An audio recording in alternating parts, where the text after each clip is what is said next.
Ladies and gentlemen, welcome back to the 52nd edition of the Comicsgate Commandos. We are back, ladies and gentlemen. 52nd. That technically means that this is the, be quiet in there. Hey, pipe down. Sorry, the birds, they start getting excited when I talk. 52nd edition. That means this is the year anniversary of the Comicsgate Commandos. It doesn't seem like that. I feel like we started in April, or was it we started on this channel in April? I can't recall. But we'll figure it out. Either way, we're gonna have a whole thing soon. Don't worry.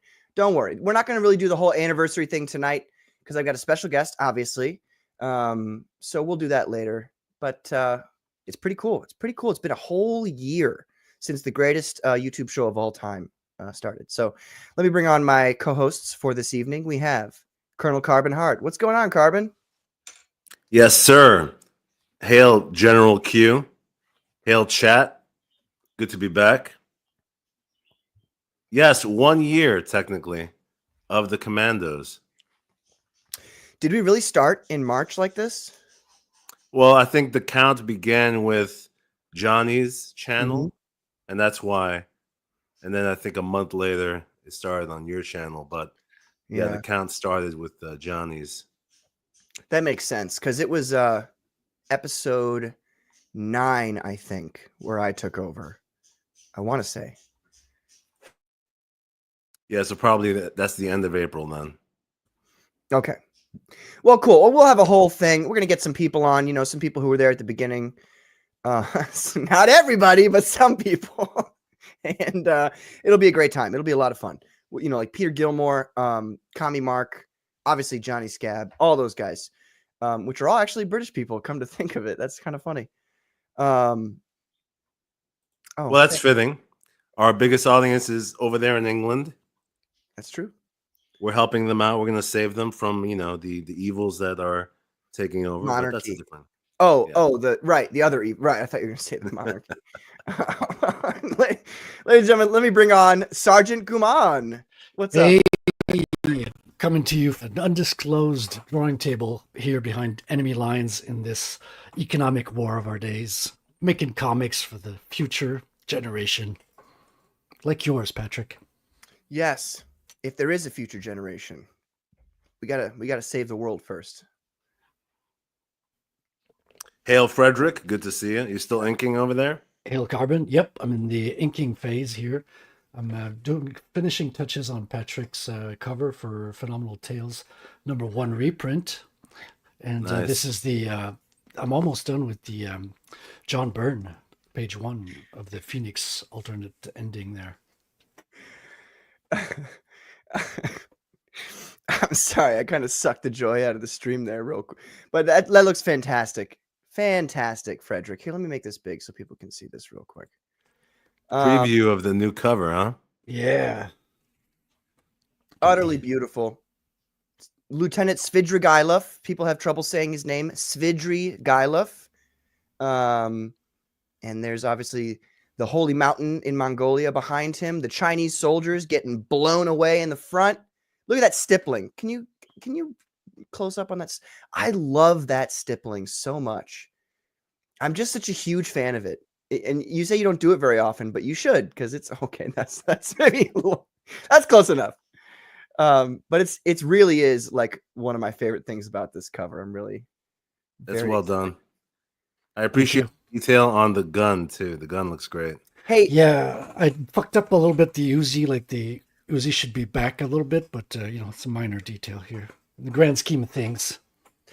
Look, in the grand scheme of things, Frederick, you've done a great job. I've worked with a lot of artists, and very few of them draw guns correctly. I go by my new name now, Judge Fred. Nice. Nice. He is the law.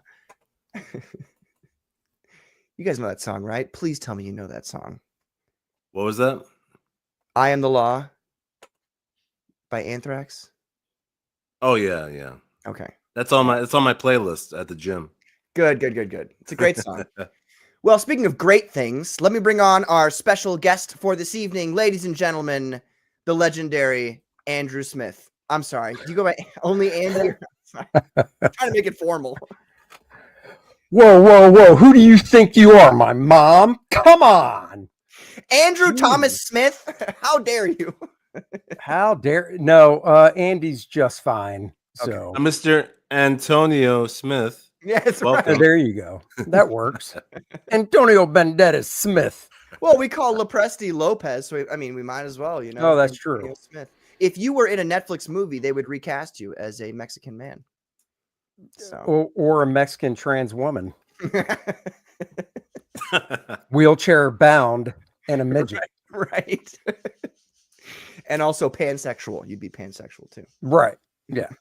Yeah. Well, Andy, thank you so much for coming on, man. I really appreciate it. Everybody here is very stoked to talk to you.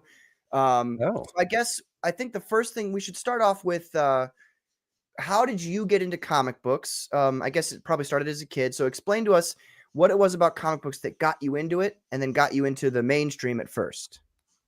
Oh, well, I mean, it's the typical tale of woe. No, as I drew as a kid, and I always like to say, and I have a daughter, so I kind of have firsthand experience.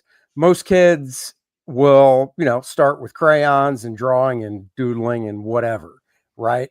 But as soon as they can figure out how to do other things, they'll move on and they'll kind of push that stuff aside. No more coloring books, no more scribbling around.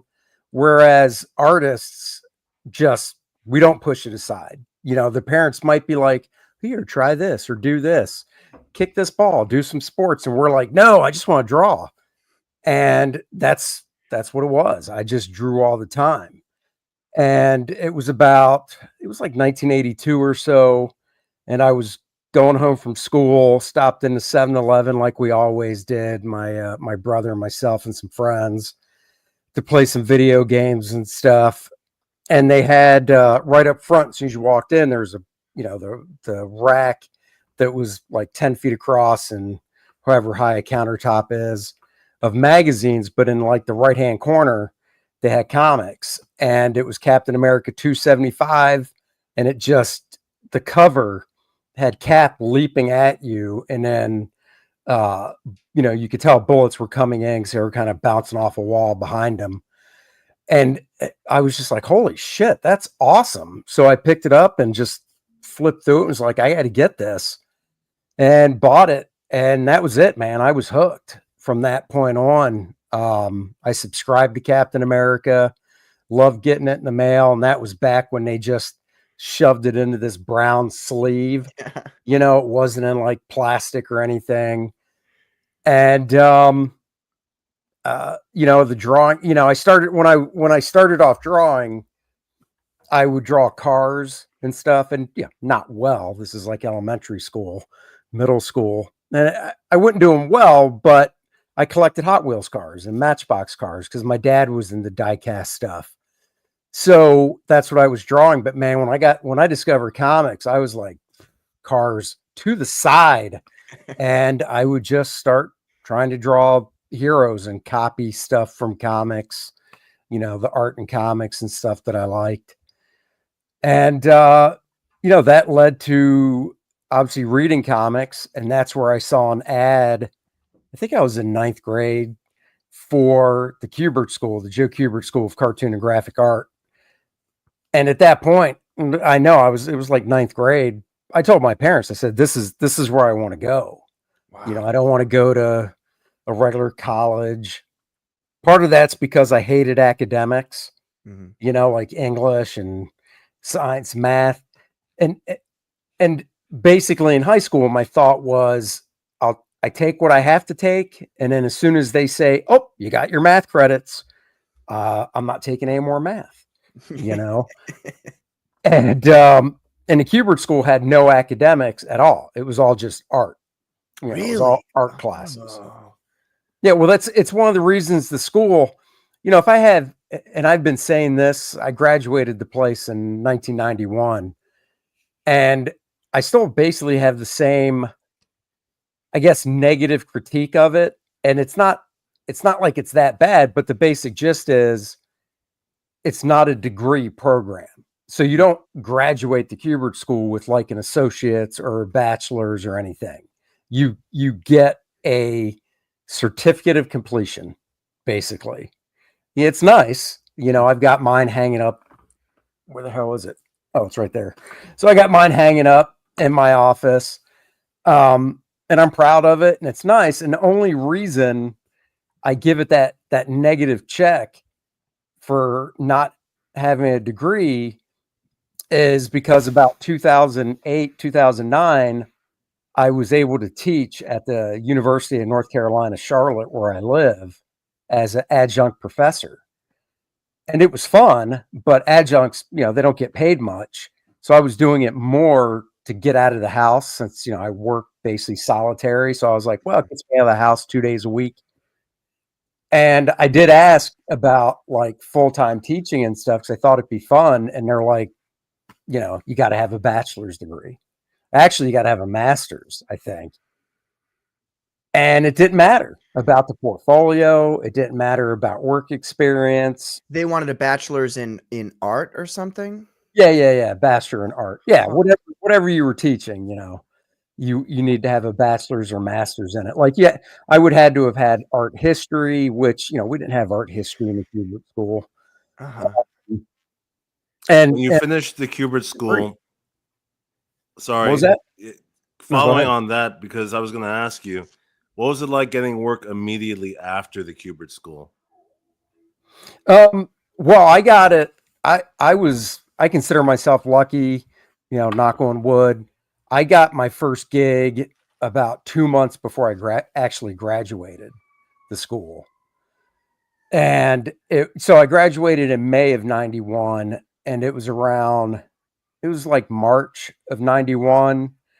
I became friends with Bart Sears, who was teaching at the school. So that's how I met him in 1990 when that school year started. And so I met him, and he was teaching there, but he wasn't teaching third year students, which that's what I was. I was a senior. He was only teaching a second year class. But I mean, it's a small school, and I mean, they're you can go talk to anybody. I mean, they're not like, hey, don't you fraternize with the other grades and stuff. You stay in your lane. No, it was fine. You go talk to anybody. So I just introduced myself to him because I was a big fan of his work, and he must have saw something in my work and kind of took me under his wing. I mean, he really was a big mentor to me. And it was in March of 91 where he was taking some pages up to DC to drop off that he was working on for Justice League Europe. And he just said, do you want to go along and show some of your art to some of the editors up there? Wow. Yeah. And I mean, I was nervous as hell. And, y'all, at least in the back of my mind, I was like, oh my God, am I ready for this? But then I kind of thought, well, if he's inviting me up, he knows my work. He must think I am, because he's not going to embarrass himself, So yeah, I went up, he introduced me to a few editors, and it was pretty much just like, hey, here's a student from the Kubert School. He's graduating this year. Could you look at his work? And then he'd leave the room and go about his business, And I got, I talked to like 2 or 3 editors that first trip up, and I don't specifically remember what they said, but they all had positive stuff, and then they had some pointers and whatnot, but it all ended with we like what we see. If you want to work up some new sample pages and come back in a couple weeks, show us what you got. And I was like, okay. So that's what I did. I worked up new sample pages, and it was about 2 weeks later, I went back up with Bart when he was going up, to drop off pages again. And I showed, I talked to the same editors, and then I talked to a couple new ones, and, a couple of the same editors. I mean, one of them flat out just said, I'll be honest with you, I like your stuff. I think you're ready. I just don't have anything. And that was actually Mike Carlin that said that. And then Mike was sharing an office with a guy named Dan Raspler. And he said, hey, Dan, you got a second to look at this guy's work? And Dan's like, sure. So anyway, he looked at it and said, you want to do an issue of Suicide Squad? And I was like, yeah, that'd be cool. And I told him, I said, I got 2 months left before I graduate, but don't worry about it. I'll work it in. I won't let you down. I'll get it done. And Dan was really cool. He goes, no, he goes, I want you to finish school first. He goes, I don't even have the script yet. It's an inventory issue.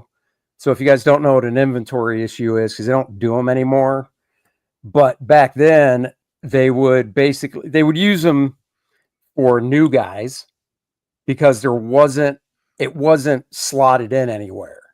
It was basically an issue that they would have either fully complete or they would at least have it just penciled, and they'd put it in their flat file, the original art in the flat file. And if the book looked like it was running late that month, they would pull it out of the flat file and finish it off, give it to an inker, letterer, colorist, get it done, and just slot that in instead. Because this is back, there's no preview catalog, there's no internet. So the only way you knew what was coming out the next month was basically as the fan at the end of the issue, and it said next, or next month or whatever. So if a book was running late, most editors had an inventory job that they could just pull out of the drawer, send it to the printer, not miss a shipping schedule.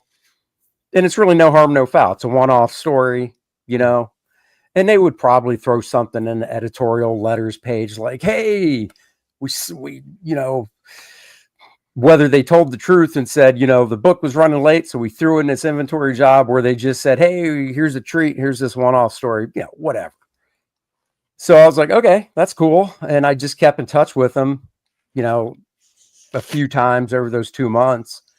And when I graduated, I gave them a call probably a week before, just to let them know, look, I graduate next week, moving back down to Maryland where I grew up, and I'm ready to go. And he had that script to me pretty much the day after I moved back in with my parents. I had the script. So, and they would mail you a box of paper, to draw on and stuff. And I started working. That's awesome. Amazing. Yeah.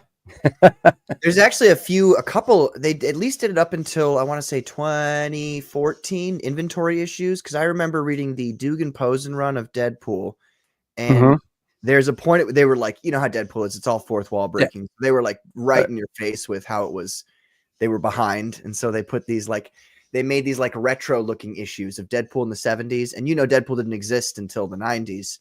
Oh yeah. Obviously it's not, it wasn't like canon, but it was cool to see because I love when they draw in the old style, you know what I mean? Oh yeah. Yeah. Well, now that we've introduced you, I always do this. I forget to introduce the chat. Let me introduce the chat here. Yeah. Ladies and gentlemen, we have Adam Weber. I know, Frederick, that you posted the American flag first yesterday. I saw that, but it's not here for some reason. Weird enough. But here we have Adam Weber. He's got the all trees. Those are all trees. There's no difference between any of those images there. We have Katie Did's channel, which is, Katie Did, and it's also her channel. We have Skeleton Core Comics. What's up, brother? We've got Andy. He's right here with us. We have Rosario. What's up, Rosario? How you doing? We have it's a song I sing when I'm scrolling through things. We have Tenkage. What's up, Tenkage? How you doing, man? Evening. He's got that sick Corinthian helmet picture. Hey, Tenkage, how you doing, man? Tenkage. And we have Goody Two Shoes. What's up, man? How you doing? All right. Cool. Carbon or Judge Fred, do you guys have any questions for Andy in regards to the tale he just wove for us? Maybe not a question, but it's a super moving story because I applied to Joe Kubert and I was accepted, but I could never go, being from Canada and all. It wasn't so I always missed out on that. So the fact that you share that kind of gives me a glimpse of what could have been. So it's so. Wait, why? How long ago was this? 93. Oh, okay. So it was right. It was just a couple years after I graduated. So I mean, you couldn't go just because of personal stuff, not like. Yeah, because you said you were I didn't have any money, and my parents could not send me to New Jersey, with the apartment costs. Yeah. But yeah, no, I get it. I mean, it's funny because I started in '88 when I went, and it was a lot back then. Now when I tell you what the tuition was, you'll be like, that's nothing now. But back then it felt like a lot because I took out student loans and stuff. But it was like, I think if you round it up, it was about $9,000 a year, which isn't, I mean, in '88, that was something. Now, $9,000 a year, 3 years of school for less than 30 grand. And that's American dollars. Can you imagine, like, when you're a Canadian? Yeah. That's yeah. But I did go to conventional art school, and I got art history classes, and I can say you didn't miss much. It's my daughter just graduated school, and she went to a place called Full Sail in Orlando, which is like a film school, film, game design, and stuff like that. And she actually had an art history class, and she hated it, had no interest in it. But I didn't study it with her, but I asked her about it, and I actually kind of found it fascinating. I fell more into wanting to know more about art history later, probably like, 10 years after I graduated. Definitely, teenager art history, I probably would have just fallen asleep. So, well, actually, it's funny that you say that. I took art history for a year in college, even though my major had nothing to do with it. I just I was interested in taking it. Yeah. And I actually loved it because I don't know if my particular school had a better art history program, but it was very thorough, man. Like just looking at the old architecture of Europe, like it was very comprehensive, looking at architecture and Greco-Roman statues, which is kind of my favorite. Like you look at those, oh my god, those marble statues are just like the greatest things kind of ever made. Oh yeah, they're insane. It's I amazing. agree. Like I'm more of a history buff now. In regards to, I don't have time to read a lot, so I watch more documentaries and in regards to like movies. If there's a movie based on a true story, like over the weekend I watched September 5th, which was based on the true events of the 1972 Olympic Games in Germany, and how 11 people were taken hostage. They all died and whatever. I find that stuff fascinating now, but it's like my daughter who's going to be 22. She's just like, oh my God, what is this? And that's how I was at her age. I was the exact same way. And my dad was more of the history buff, and I mean, I don't know when it changed or what came over me, but I just find it fascinating now. So that is a fascinating thing. I remember my dad, he took me to the park near our house when I was, I don't know, was it 11, 12? And he gave me the talk, and the whole time I was just completely disinterested, and I wanted to talk to him about the Clone Wars. Like what happened in the Clone Wars, like the specifics of it. And he's like, when you grow up, you'll probably you'd probably love history. And I was like, yeah, right. History is the most boring thing on the planet. And now I legitimately think it's the most interesting subject ever. So yeah, it is. It's just cool learning about that stuff and just how people lived at different periods of time and whatnot. It's I just find it fascinating. I wish I retained stuff. So that's my problem that's funny because you said that. Jamie, I got to ask, when you said he went to have the talk, are you talking about the sex talk? Yeah, the sex talk. What's so weird about that's what I thought. And then it took this tangent to Clone Wars, which is fine. My point was he's telling you about the birds, and you're just like, I'm just like, I don't care about any of this. You know what? Right. But then, like, if I was your dad, I think I probably would have been like, son, I get it. What were you, 11, 12, you said? Something like that? I would have been like, I get it. You're 11, 12. You like the Clone Wars. You keep talking like this, and this whole sex talk is going to be worthless because you're not going to have to worry about it. Yeah. He's like, son, you can either choose to be into this or to get laid. So it's up to you. Exactly. Well, I made my choice, and here we are. Yeah. Luckily, Patrick has lots of brothers and sisters, so his line doesn't end there. My parents they're off the hook now. Most of my siblings have children, so they don't care anymore. By the way, what's funny is Psychopathy in the chat said gay earlier. She commented that something was gay right when I was talking about the Greco-Roman statues. Right. I'll have you know, there's plenty of women statues as well. It's not just naked Yes, men. There's there are. also female form. Okay, so Right. Mhm. Top-notch female I'm forms. curious, Andy, like in the Joe Kubert school, did you guys have any like model drawing sessions and stuff like that, like drawing from life? Oh, totally. Like, so the Joe Kubert school, I always, when people asked about it, I said, well, it was like high school. And they'd say, why? And I'd go, because unlike college, like a lot of my friends went to the University of Maryland. And it was like most colleges where it's like, oh, I've got a class from 3 to 6, and that's it for a day. And then the next day, oh, I've got a class in the morning and then late at night or whatever, right? The Kubert school was like 8:30 to say 2:30, and you had a class for like, 2 hours, 45 minutes. Then you had a lunch break. Then you had another 2 hours, 45. Day was over. You had about 6 hours of homework or so, and then rinse and repeat 5 days a week. So we had 10 classes a week. And throughout the 3 years, some classes would go away. So like in first year, we had a class on lettering, lettering comics. Now back then it was all hand lettering, but after first year, that class was gone and they replaced it with something else in second year. But we had figure drawing for all 3 years, once a week for, 2 hours, 45 minutes. So yeah, we had live nude models and stuff. It was a variety of, men, women that came in. But the difference was, because the school was, Joe would never like to just come right out and say it's a comic book school. He wanted to, and part of it was kind of a sales thing. It's like, no, we are well-rounded. If you want to be an illustrator, there's a place for you here. If you want to do animation, at the time I went, they had an animation department. Paste up and mechanicals back in the day before, doing everything in Illustrator and Adobe InDesign and stuff. It was all paste up and mechanicals for magazines, newspapers, whatever. But the figure drawing was cool because when you go to, like, when I taught at UNC Charlotte, the students were like, oh, we have a life drawing class. And I'm like, oh yeah, what's that consist of?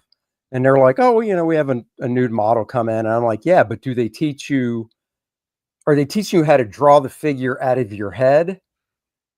So utilizing the model that way, or are they teaching you just to draw what you see?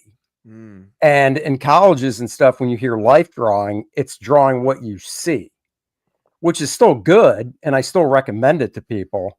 But at the Kubert school, it was the way they taught figure drawing was the end goal was so you could draw figures out of your head for comics without photo reference and stuff.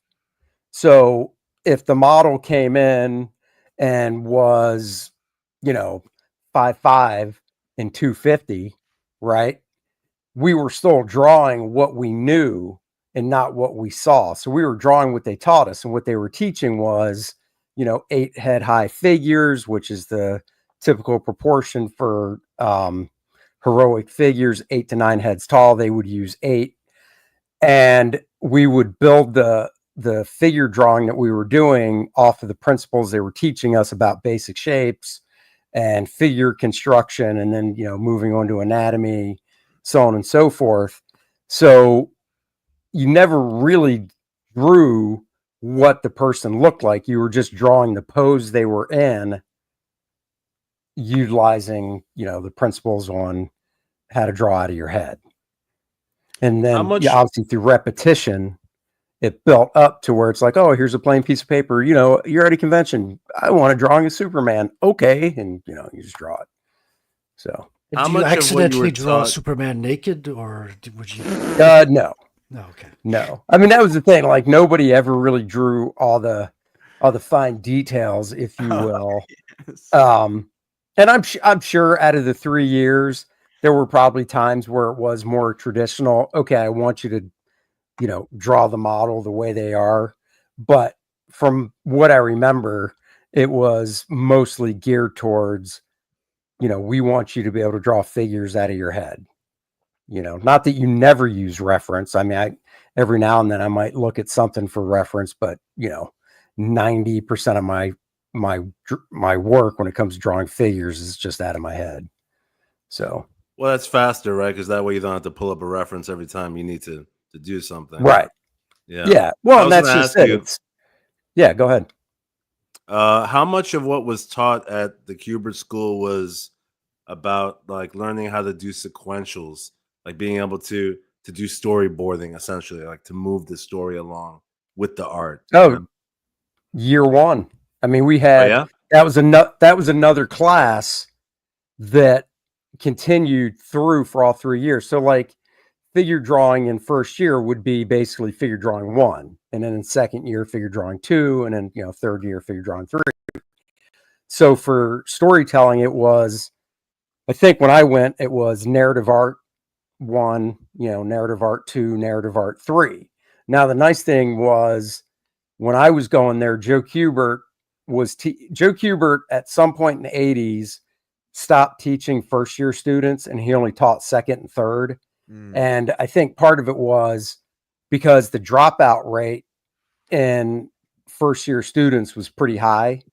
And then even if they didn't drop out, the attrition rate of the amount of students that came back for second year was really different. So for instance, my class started with 105 in first year, and I think in second year there was maybe 60, maybe 70 of us.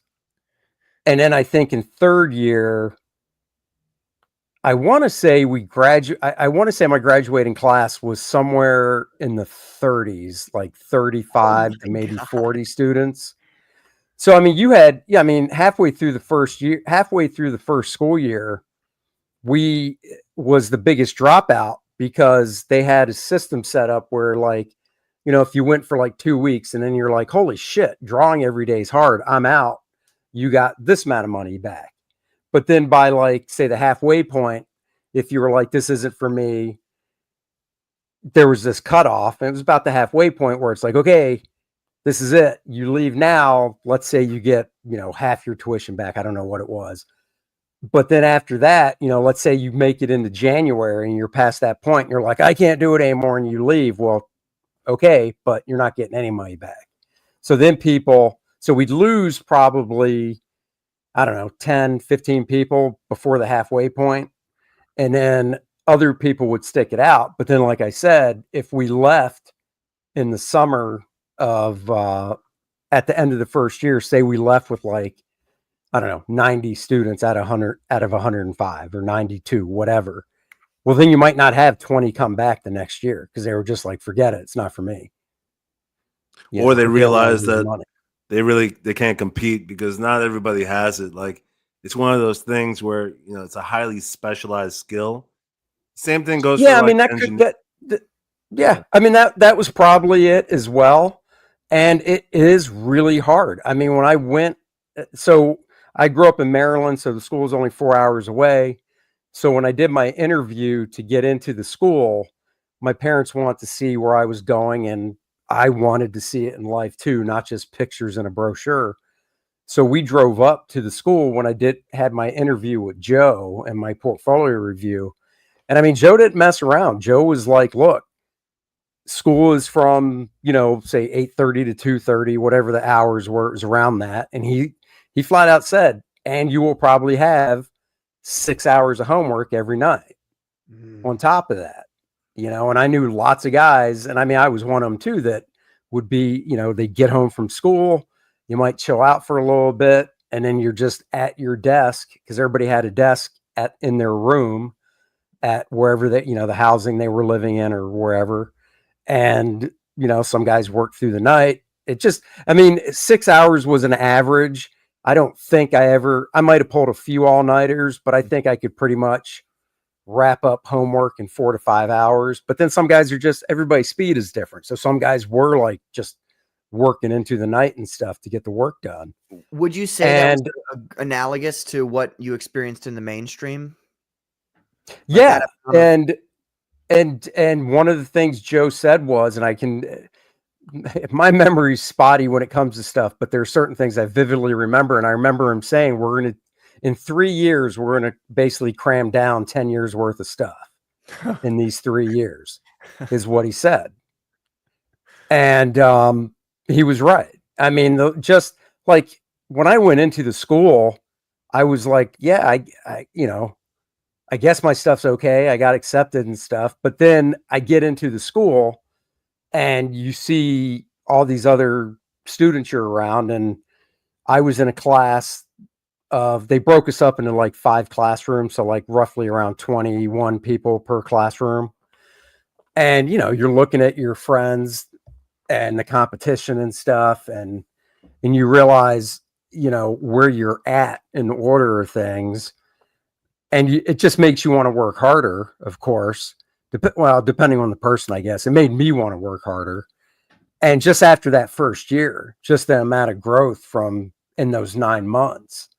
Now, I remember one of the teachers, a guy named Jose Delbo, who was a comic book artist, did Wonder Woman in the 70s, World's Finest in the 80s. He said, we only had him in first year, but he said, I want you, he had us draw something very first day of class. And he's like, it was like, just draw whatever you want. Right. And he goes, I'm going to hang on to it. And if you're here in 3 years, I'm going to give it back to you when you graduate. So you can kind of see the difference. And I mean, he did. And it was, I mean, hell, like I said, at the end of first year, there was a huge difference. So, I think getting back to the people dropping out, not coming back, because I knew a couple guys that dropped out. And when you're a first year student, when I went, they had 3 different, like dorms for housing for first year students. And it didn't house them all. I mean, it was first come, first serve. And then it was like, okay, go find a place to rent in town. And I was able to get into one. And one of my, a guy got, really, became good friends with that was on the same floor that I was living on. He dropped out halfway through where he could still get money back. And it sucked because he was such a cool guy. His work was good, but he just wasn't down for the amount of hours and work you had to put in doing this stuff. And a lot of guys weren't. They just, like I said, they didn't. When you're in high school, and you're taking art class, one, it's an elective. Look, in my high school, I knew a lot of guys that were in my art class that took it for the easy A because, as you go up through your 4 years of high school, like I said, you finish certain classes you don't have to take anymore. So then you become like, a junior and senior, and out of like 8 classes, you might have 3 electives you have to pick. Mm-hmm. And everybody wants a good GPA. So I knew guys that were like on the football team and stuff that were like, I'm gonna take art. And it's like, okay, whatever. And, I guess I was kind of a bright spot for the art teacher because I cared about it and I wanted to do it. Whereas other people were just like, I'm just here to try and get an easy A, Yep. So then you take somebody that has an interest in art and wants to do it, and they think they want to be a cartoonist, but their only real experience is high school art, which once again, isn't that difficult. So then they go to this school where it's like, okay, now you're taking 2 classes a day of art. And then you have, that much homework on top of it. And they realize, yeah, this is too much work. I don't want to do it. I just don't want to do it. Well, it's almost like a boot anymore. Yeah. It's like a boot camp. Sounds like a boot camp for training, basically factory artists, right? For the big leagues, pretty much. Mm-hmm. Yeah, and the thing Andy, is, I want to ask you. Oh, I'm sorry. Go ahead. No, I was just gonna say. Thing is, I don't want people to get the impression. And once again, I can only go off of the 3 years that I went there. Obviously, I can't speak on the school now and stuff. But not everybody in my graduating class. Let's say there were 35 of us, because I don't remember the exact number. But out of 35 of us, there were probably only a third that want to draw comic books for a living. I mean, one of the guys I went to school with wanted to work for Hallmark doing greeting cards. What? He wanted to do that? He wanted to do that in Hallmark. So in your third year, Joe would have, or the school would Wow. have companies come and look at portfolios. So obviously, Dick Giordano from DC came by, John Romita Sr. came by. So I met both those guys. Nice. But then like Hallmark came by every year. Hallmark would come by. They're in the Midwest somewhere. I can't remember what state. I want to say Kansas, but I'm just not sure. But they would come by every year and look at student portfolios. And this one guy wanted to do, draw greeting cards. And I think he actually did get a job with them. But then there were guys that wanted to be illustrators, because this was at the time where, it was 91, and illustration for like magazine covers and spot illustrations in magazines and stuff were still a thing. They didn't go away yet. They didn't really go away. I mean, you can still go and look at magazines now that have spot illustrations, but it was a lot more back then. And they paid well. I mean, I remember Time Magazine back then. One of the teachers I had that was he was a painter, and he would submit to Time and stuff. I don't know if he ever, at the time I knew him, I don't know if he ever got on the cover, but Time Magazine would hire basically 3 different artists. They'd pay for 3 covers. But the one they picked, the guy got paid. It's almost like the Super Bowl. The one they picked, the winner, got paid more. But then the other 2 guys that they didn't use still got paid as well. So it wasn't just like tough shit. Yeah. And there were guys that did. They wanted to do single illustration for magazines or whatever. I mean, I had a class. I'm actually friends with this. This is one of the things I do like about Facebook, is who you can connect with. I'm friends with a couple of my teachers I had back then. Nice. And I remember one of them. She was a traditional illustrator, not into comics or anything. And that was the thing about the teachers at the Kubert School. There was only 1 or 2 full-time teachers. The rest were working professionals. And that's another reason the school couldn't do degrees like bachelor degree and so on, because a lot of the teachers were working professionals that either just went to an art school, some other art school, whatever, and never got a degree, or they went to the Kubert School and lived close enough in town or by to be able to teach. I mean, Lee Weeks came in a couple times, and Lee lives in Pennsylvania, so he'd make the drive over. So because they didn't have the certifications from the teachers, they couldn't, they can only give out the diploma basically. So anyhow, this one teacher I had, we had, one of her assignments was designing, it was a multi-step process, but it was designing either a perfume bottle or, like a men's cologne bottle, because, and still to this day, they're not just a standard shape like a Coke bottle is, you know what I mean? They come in all different shapes and designs that are appealing. So we had to, work up sketches for like 3 or 4 different designs, and, just like pencil. And then she would, give you notes and whatnot, and you pick one, and we had to do color comps. And the final assignment was a finished illustration that, she was looking for the quality, of course, of a finished illustration that could be printed in like a magazine or something. So, and then I had Rowena Morell, who was a fantasy painter along the lines of like Boris Vallejo, as a teacher. And she was fantastic. And, hindsight being 2020. And I was trying to tell my daughter this for some of the classes she had, that she was like, yeah, I don't care about this. That I wish I would have paid more attention to Rowena, because her whole class was just oil painting. And it was her work is very reminiscent of Boris Vallejo. They come from the same like fantasy school of painting, setting up models, photographing the models, compared to Frazetta, where, you could definitely look at Frazetta's stuff and be like, oh yeah, that's his style. That's drawing out of his head and painting.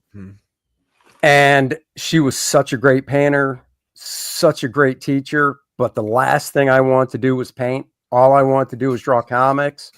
So basically, I remember I did a Tarzan painting, big 18 by 24 Tarzan oil painting. And, you know, she helped me with it. She graded it. I wasn't happy with it. I didn't care about painting in the first place. And as soon as it got graded, I just tore it up and threw it away. Was it a bad grade? No, it was a fine grade. I just didn't care about painting. You tore it up? You couldn't. Yeah. Yeah. No. Painting's a whole different animal. It's a real pain in the ass. Oh, it's tough. Oil painting is tough. I should find it. I should try to find it and show it on a stream one day.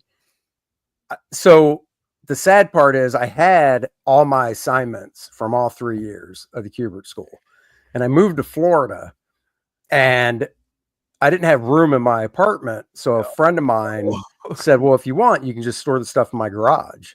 And I was like, oh, cool. No. So, they were just in a big cardboard box, just, in his garage. And he calls me up one day and he's like, oh, get over here. And I come over and there's some type of bug infestation or whatnot. Point is, I had to throw the whole box out. So I lost, because I still have. So when you went to the Joe Kubert School, and I assume they still do it, one of the pieces in the art supply thing was a huge portfolio to carry all your stuff in. I mean, this thing's huge. It's got to be 3 feet across. And yeah, actually I'm looking at a poster hanging up. It's probably like, 24 by 36 portfolio, just huge to put all your artwork in and paper supplies and whatnot. And I kept a lot of assignments, some of the ones I really, really liked from my 3rd year in that portfolio. So I have those still. Good. But everything in that box, everything I did in 1st year, 2nd year, and a lot of 3rd year stuff, gone. Oh, that sucks.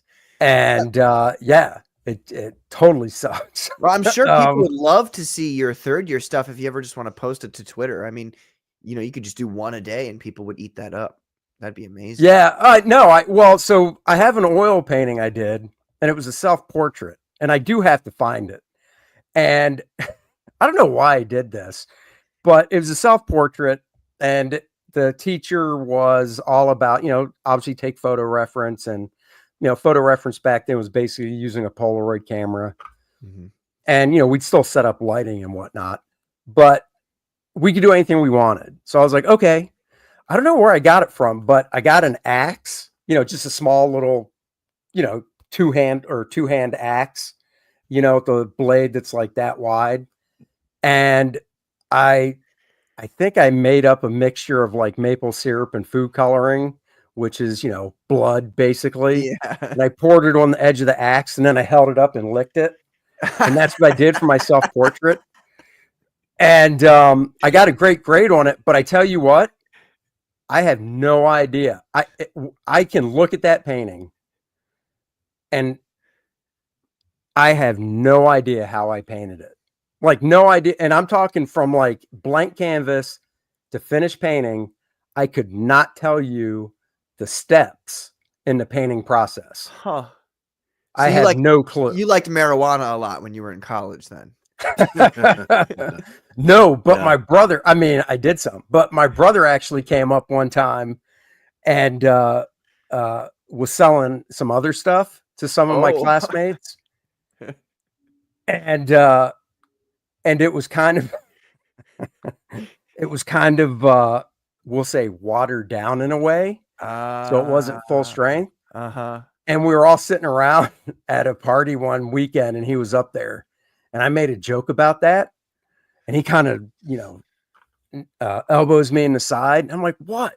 Well, I find out later he sold it to one of the dudes that was in the room when I made that joke. No. Awkward. Yeah, so awkward. Yeah, no, dude.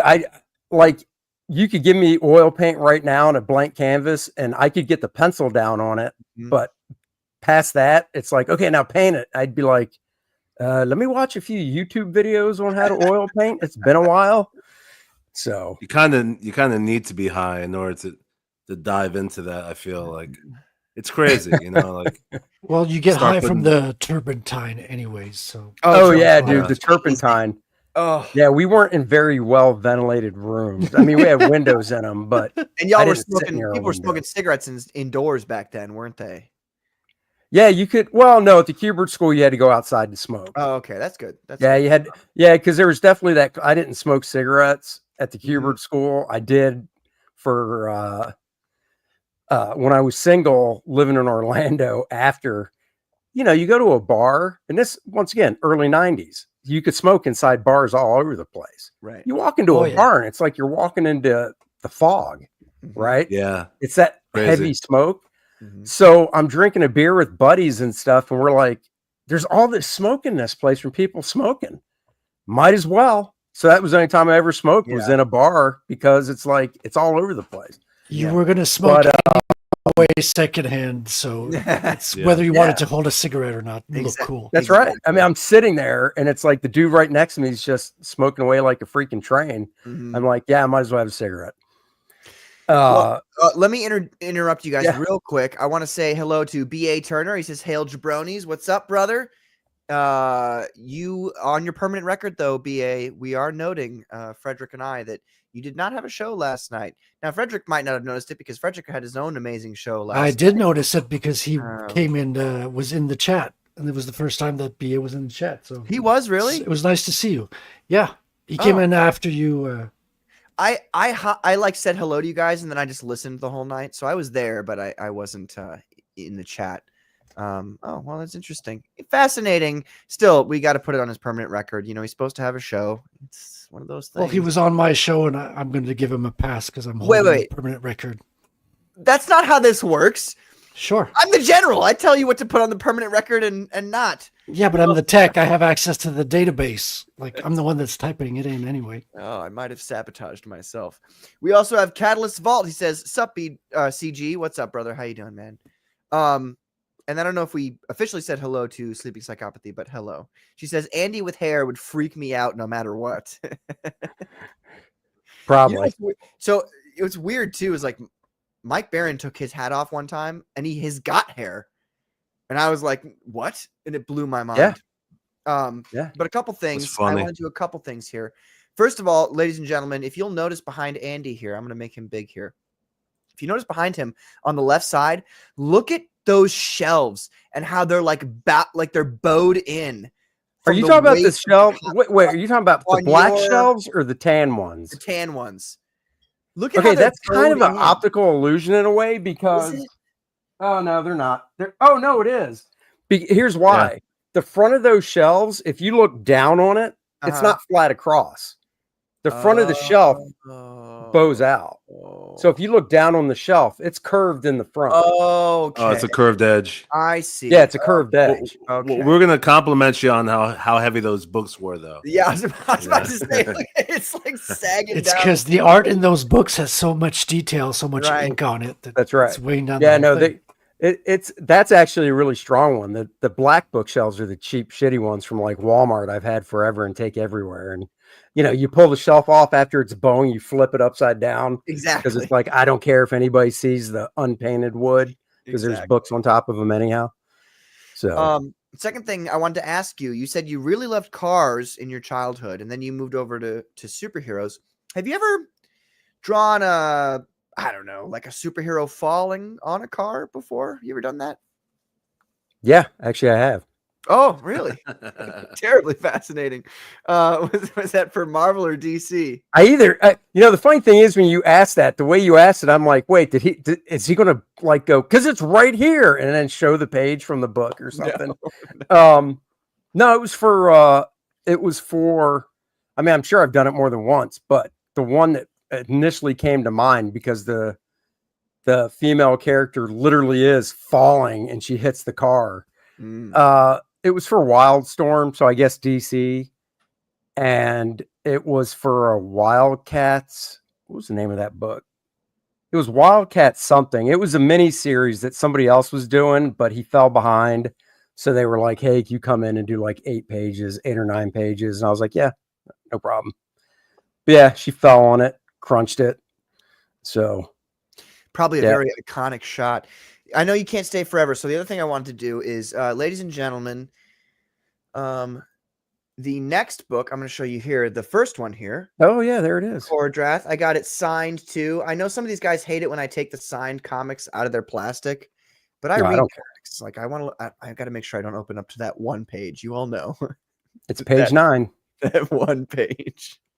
let me find. Okay, here we go. Here's a good page to open up to. Yeah, there you go. Just beautiful artwork. Dialogue, story, it's all great. And also as an added bonus, I was super stoked to get I don't know if you're actually using D&D, but the rule set, is it actually the 5 is it 5? It's 5th edition is what it's based on. Okay.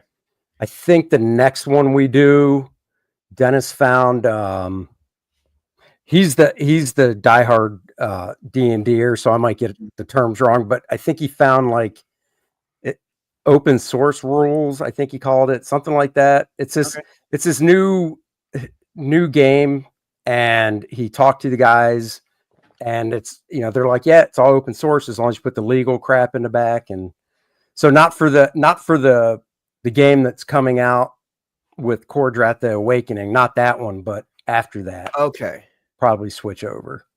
well, that was one of the coolest things I would say from any campaign that anybody's done is because everybody wants to, you've got your characters, but everybody wants to like play games with them. And they also, like people like me, for instance, want to know, like, what is the power scale of this guy? Like, what exactly is he capable of in comparison to everybody else, in the story?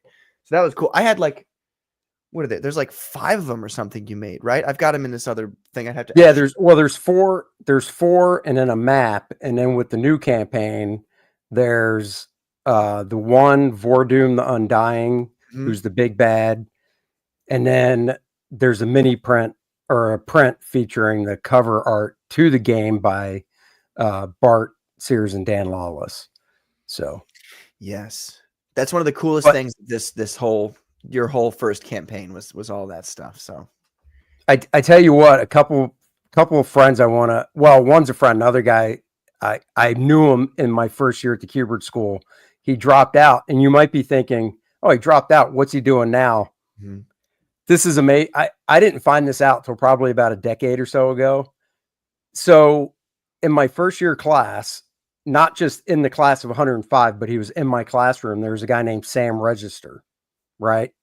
Now, if the name doesn't ring a bell, his job title will. He is, hold on, I got to hit the back button because I want to make sure I got it right. Sam Register is the president of Warner Brothers Animation. Wow. Damn. Damn. Yes, he's been there. I mean, he worked his way up, but he's been there forever. And yeah, I'm looking at a picture of him, and besides the fact his hair's kind of gray, he looks almost exactly the same. And I'm just like, and he was great. He was one of the guys. There were a few guys in our first year that you're just like, dude, you're phenomenal. You're so good already. So, like I said, he didn't come back. He stayed all first year, didn't come back for second, obviously. And I don't know how he got that career track to, where he is now. But yeah, he's good. And then a friend of mine, actually, that we went all 3 years together, and he was a big car guy as well. A buddy of mine named Joe Daniello. He was huge into cars. Like if he could add a car into an assignment, he would. Right?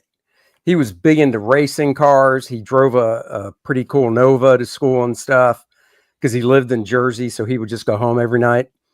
And he graduated, and I think he did some stuff for Valiant. A lot of guys did some coloring and stuff for Valiant back in the day. And a buddy of ours that also went to the school for all 3 years moved out to California and started doing storyboards. And he got, for, cartoons and stuff, not movies. And he got Joe a job as a storyboard cleanup artist, which is basically the lead storyboard guy just roughs everything out. Then they pass it on to somebody below them who basically on a light table cleans everything up into that nice clean pencil line. Gotcha. And then those guys work their way up to doing full boards where they get the script actually handed to them and they can board it. And Joe moved out there in 97. And, whenever I go to California, I always try to see him. Love that guy. And he worked his way up to being a director on the show American Dad. Wow. So, yeah.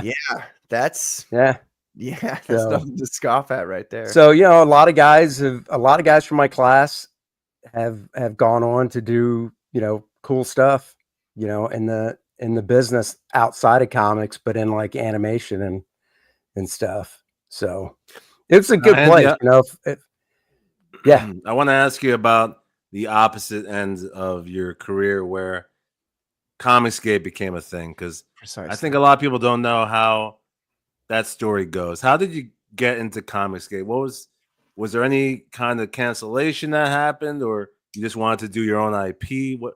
How did it happen? Yeah, it was more of the own IP thing. I wasn't really canceled or anything. I was working. The last stuff I did for mainstream DC Marvel was probably 2014. I think it was for Marvel too. So then in 2015, I was at Baltimore Comic-Con and a couple of my friends were there. And we started up Ominous Press, which was a company that Bart Sears started in the early 90s. And he hired me on to be the art director for it in the 90s and stuff. We put out 3 books, and then the industry kind of crashed, and that was that.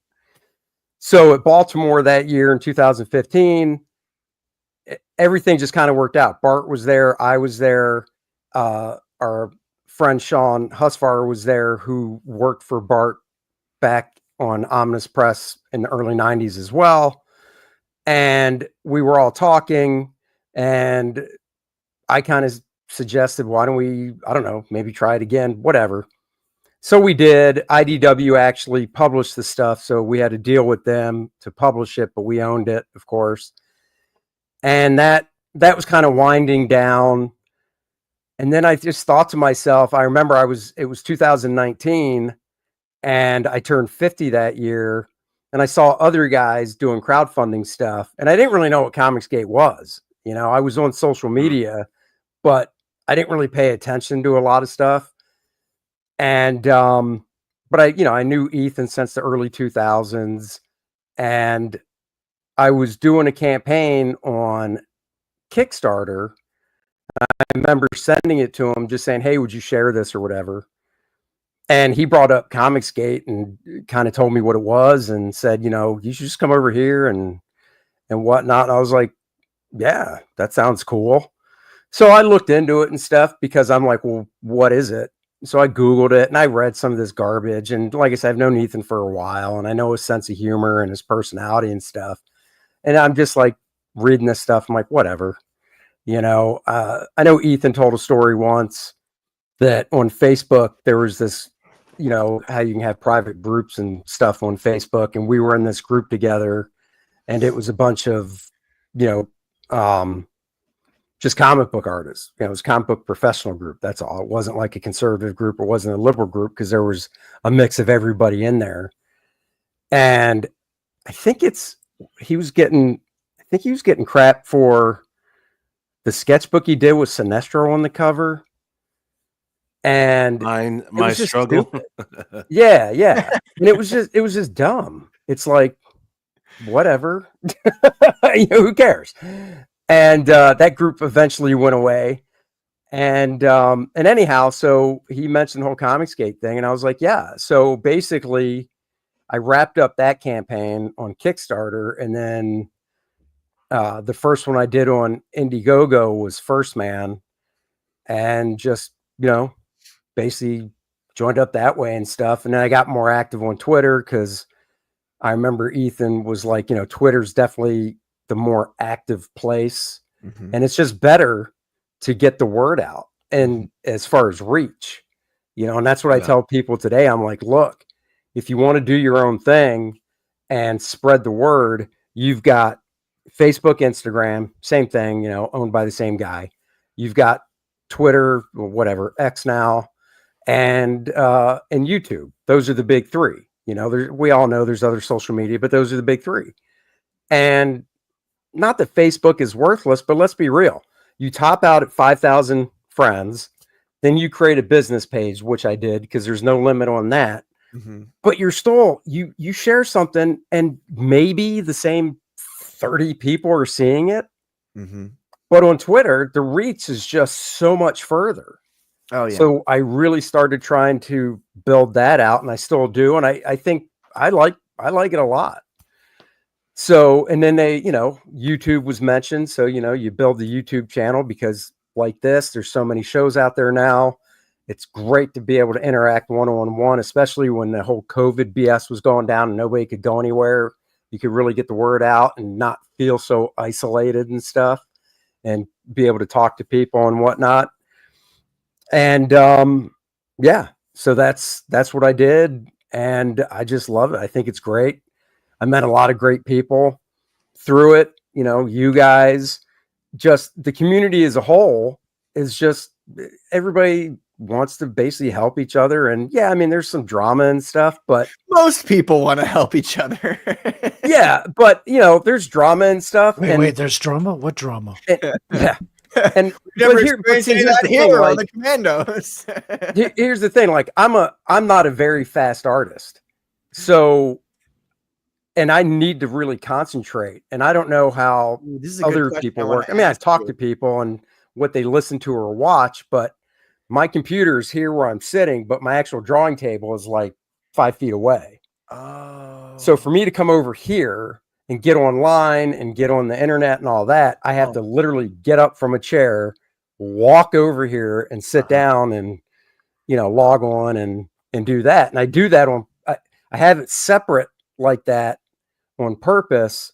So I can't just be basically facing a drawing table here and then go, what's happening on the internet? Because I got ADHD. No joke. I take medicine for it every morning to help me concentrate. The last thing I need is to have my computer where I can reach it.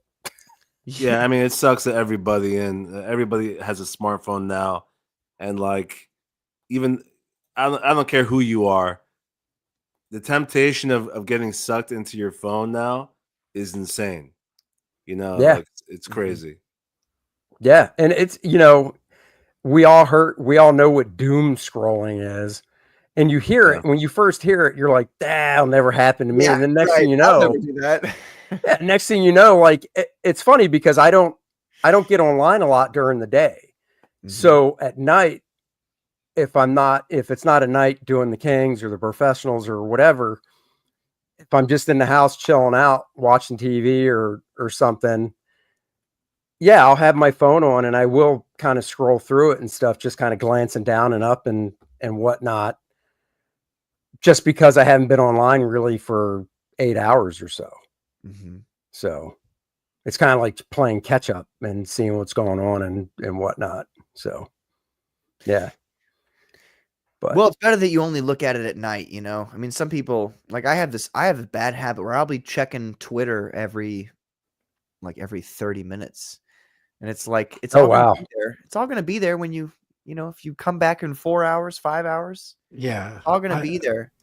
I mean, if I miss something, I miss it. I mean, there's things that I might, at night be just scrolling through Twitter or whatever and read something and go, what's that all about? And then, you click on it so you can kind of go back and try and figure it. And then I have short patience and I'm just like, oh, I can't find it. Forget it. And I just put the phone down. Well, it also depends on notifications, because if you have all your notifications on, then it's just a never-ending. Remember when it started, like, and all your notifications were on? I got pissed off. I'm like, this is buzzing like all day. Yeah. So now I turned off all notifications to everything. Yeah. I'm like, I don't give a shit. Yeah. No. Well, I have it set on. So I have an iPhone, so I have it set to where you can do. Do not disturb goes on at a certain time of night, but then during the day, I don't know if it's called do not disturb, but basically, you can just set your schedule to where, like, I think around noon when I go in the house to eat lunch, if I flip, just pick up the phone and the screen turns on, it'll just show like, here's your morning, notification, whatever stuff. And if I want to scroll through, I can, or I can just be like, yeah, that's good. I'll catch to it later. Because once again, once I do that, I can get sucked into it way too easy.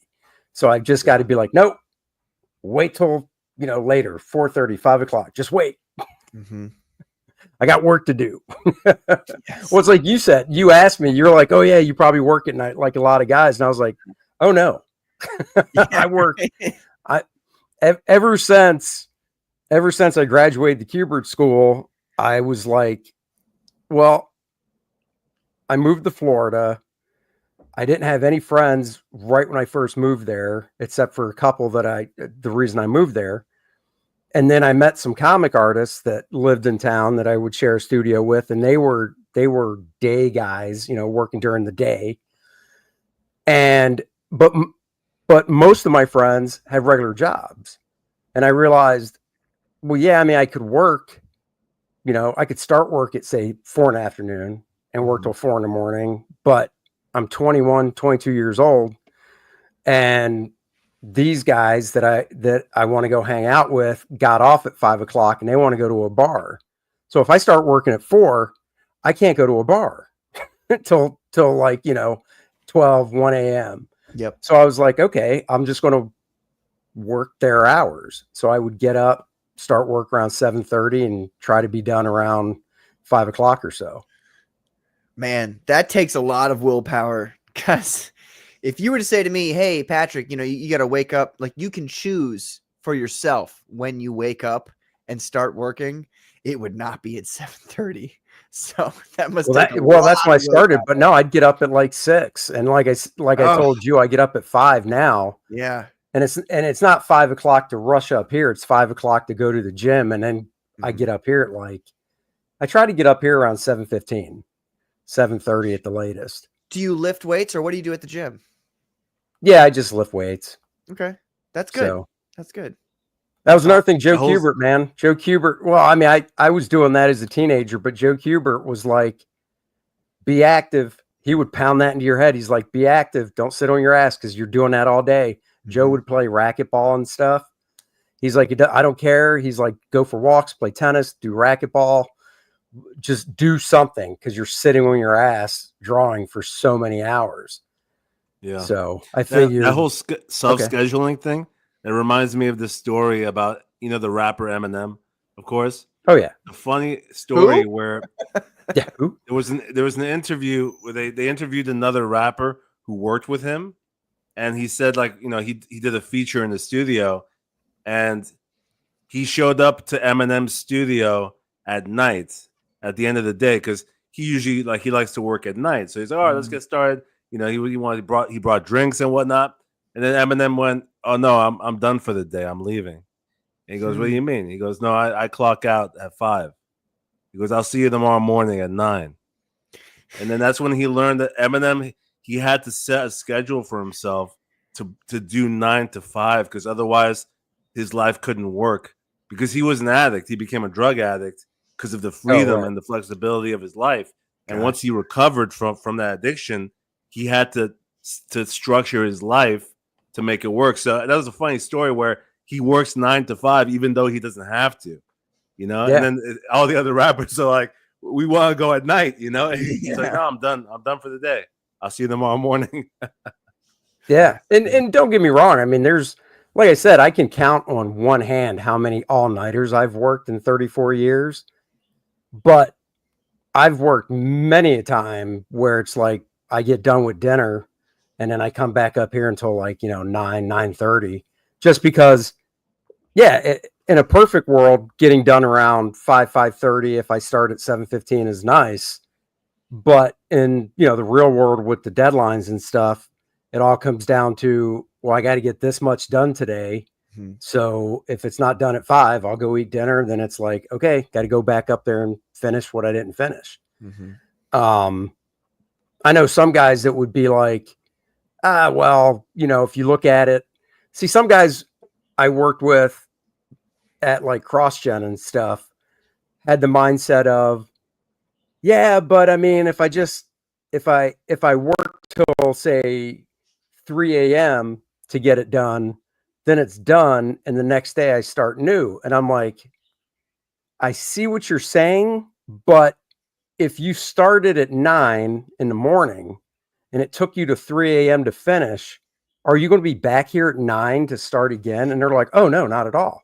I'm like, well, what time do you think you'll get here then? They're like, oh, God, if I finish at 3, whatever, 8 hours on 3, that's 11, but 1 o'clock. And I'm like, so you're not really saving yourself any time by working till 3, getting it done. You could have finished. You could have just said, you know what? It's 9 o'clock. I got done what I could get done today. I'm going to call it. And then you get a good night's sleep, get back in at 9, and then you finish it. It's still probably 1 o'clock by the time you start that day's work. Mm-hmm. But you threw your sleep schedule off so bad that you're kind of, you're kind of in a fog, a mental fog, So at least that's how it is for me. So I'm just like, I'd rather get up here, and if I have to work longer, I'll still call it quits around 10. I mean, the only reason I'd work, really past that is if it was like, okay, we need it tomorrow at this time. And it's like, well, okay. But I've never had a deadline given to me where it was like, we need it tomorrow at this time. It's always been, okay, this is, whether it's a comic book for, Marvel, DC, it was always, 3 weeks out, 4 weeks out, and, on the good side of things, 4.5, 5 weeks out. So I could look at the calendar and go, okay, 3 weeks out is that day. How many pages do I have to do in those, 3 weeks, 21 days? Okay, I got to do this many. That means I have to do this amount per day. If I want to take Sunday off, I've got to do this amount per day. If I want to take Saturday and Sunday off, I got to do this amount per day. And I would just figure it out. And then you work towards the deadline. Like I said, I knew guys that would basically go, oh, I've got 10 days. It's 5 pages to do in 10 days. Sweet. And then on the 6th day, they're like, okay, I've got 4 days to do the 5 pages. And it's like, okay, have fun. Yeah. I like evening things out. Oh yeah. And if you already know what is expected of you within like a long drawn out, why not just, yeah. Yeah. Even the stuff I've done outside of comics, I've never had a client that was like, I need it tomorrow. It's always, I mean, even the closest I've ever had for a deadline was probably, okay, it's a Monday. Can you get us, and it's not even the final project. It's just like, can you get us the first round of like rough sketches by Thursday? And this is say a Monday. And it's like, okay, so I mean, maybe, it all depends. I mean, it just depends on the job. 'Cause I've turned jobs down where an editor was like, the last monthly book I did for DC was Earth 2. And it was right before the new 52. Mm-hmm. And it was 6 issues. And I knew it going in. They're like, it's going to be 6 issues. I was like, okay. And they were like, all right, well, we're already starting off kind of behind the gun. It's already late. And this is before I even started. They're like, it's already late. And I'm like, all right. And they're like, so this is what we need. And I go, yeah, it's not going to happen. And they're like, what do you mean? I said, I'm not going to turn in shitty work and just jam stuff out. So if you look at the 6 issues of Earth 2 I did, out of those 6 issues, I think I did 2 complete issues or maybe 3. And then the rest have other artists helping out. Huh. Because I was like, I'm not going to, because I turned in shitty work before early in my career and I hated it. I just hated it. I hated the feeling. People noticed it too, and was that something that contributed to you hating it, or was it just your own professional? Like I don't want this to be representative of my work. The one job that's coming to mind, they asked me if I could do the book in 2 weeks, And it was a full issue, 22 pages. And I 20 said, pages, too. I said, no. And I said, well, I can do breakdowns. And breakdowns are looser pencils to where the inker has to go in. And you can definitely see more of the inker style because they're doing the finishes. You know, they're doing the lighting and, you know, rendering, all that stuff. And I'm like, okay. So I did the breakdowns, no problem. Because I can do, if I was doing breakdowns on a book and that's all I was doing, I could do 2-3 pages a day of breakdowns. So I did the book in 2 weeks. But the problem is, and I don't fault the finisher, and I can't remember who it was now, but the finisher it was a rush job on his part too.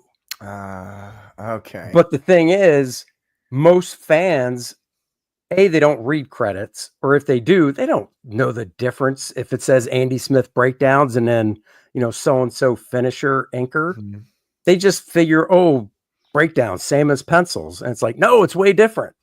So when it came out, once again, I didn't fault the inker finisher because I knew he was under a tight deadline, but I just told myself, unless I get a good finisher and I go into it knowing that I'm doing breakdowns, not because of the deadline is tight, but because that's what I want to do, because the finisher I'm working with is really good, I'm just not going to rush something out like that again.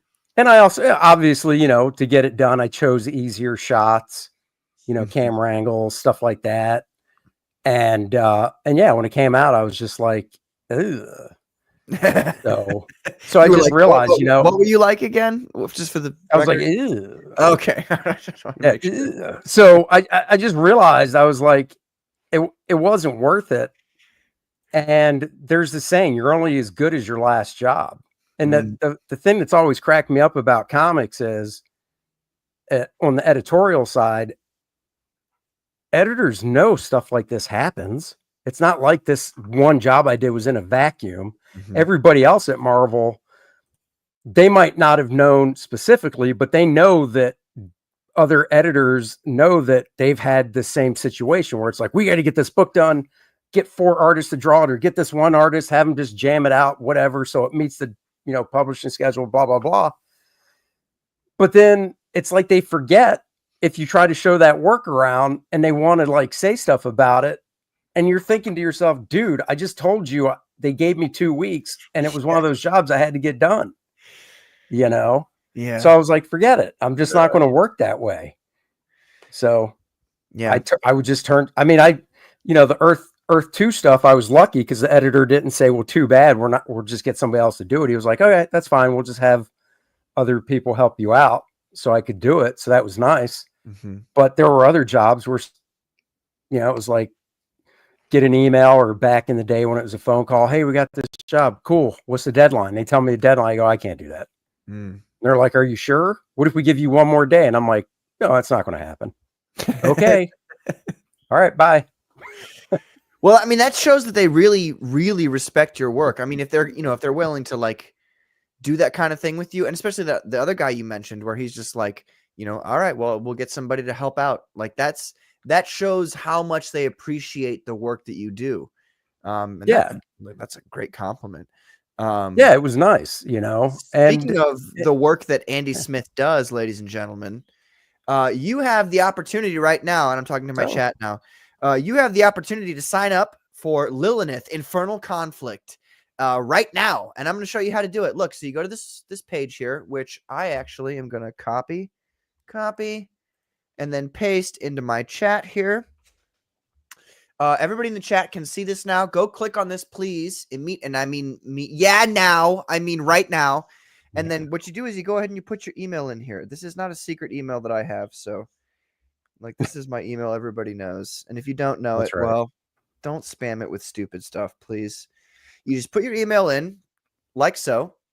And then you go, I actually waited, Andy, till tonight to show people how to do it because some people don't get it. I appreciate it. Then you just press keep me updated. Watch this. Watch what happens, folks. Keep me updated. Thanks for your interest in our project. And by our project, they mean Andy Smith's project because it's not really. Indigo didn't do fucking shit. That's right. So and then you'll get an email at your email, which I'm not going to show you. There you go. Perfect. Thank you, Skeleton Core. Thank you. There you go. That's what you got to We do. You got you gotta sign one sign up. Yep. We got That's you right. one sign up, Two. Andy. He's got me and Every- Skelly. And me too. Every journey starts And with Frederick. the first step. Yes. That's true. So this And is it's going to be image- the next comic book in the Cordrath series. Now, Andy, let us know a little bit about Lilineth here and how it relates to Cordrath, please. So Lilineth, if you've got the first book, she's obviously introduced in the first book. She plays a pretty major role in the second book as well. She's a succubus, which means she's a shapeshifter, sexy demon chick, as you can see, with wings and stuff. And no spoilers with the awakening, but she ends up going back in this book to the abyss that has a bunch of different realms and layers to it. It's her, basically her homeland.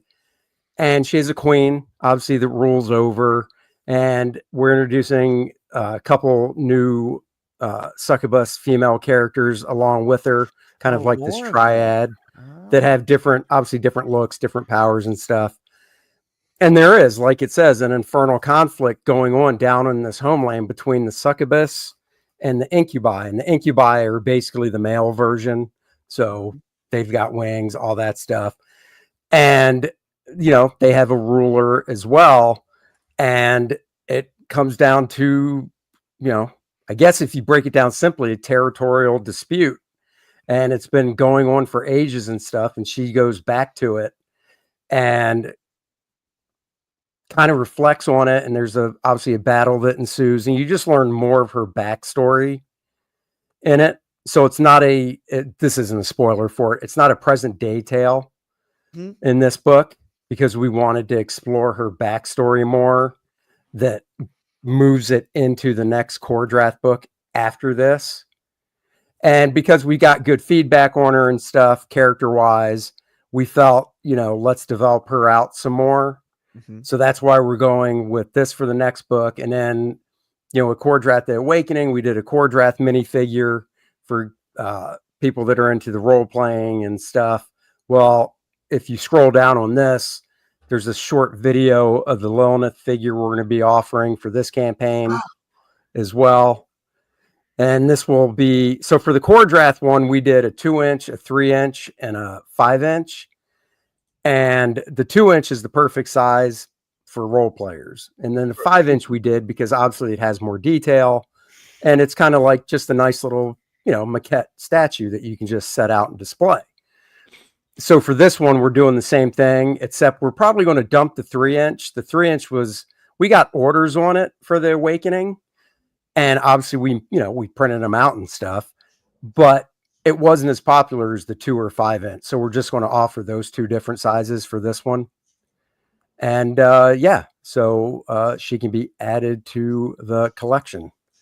Very nice. So you're printing these out yourself on your end. I'm working with a 3D but printer. you're not selling you're not selling the files for home printers and stuff.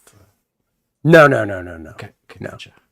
Yeah, we're printing them out. We've got nice plastic clamshells that we put them in and stuff, so they come very very well protected and stuff. Nice. So, yes, the well-protected 3-inch is always something everybody loves. I know. That's that was what attracted my wife to me. So I was like, fantastic. And then I just went through my studio, adjusted rulers to where 3 inches. I turned that 3 into an 8. And she wasn't good at measuring things, and I never let her. So I was like, no, this is right. And it came in a clamshell too. Right. My wife's a small woman anyhow, so it all worked out good. So That cover, Andy, that we were just looking at, who did the work on that, the coloring, and is that you? on the Lilineth homage cover, yeah, I did the whole thing. That's all me. Oh, okay, cool. Yeah, pencils. Style looks a little different than Cordrath, right? Because she so for that cover, for the coloring aspect of the cover, because it's based on the Vampirella cover that Frank Frazetta painted.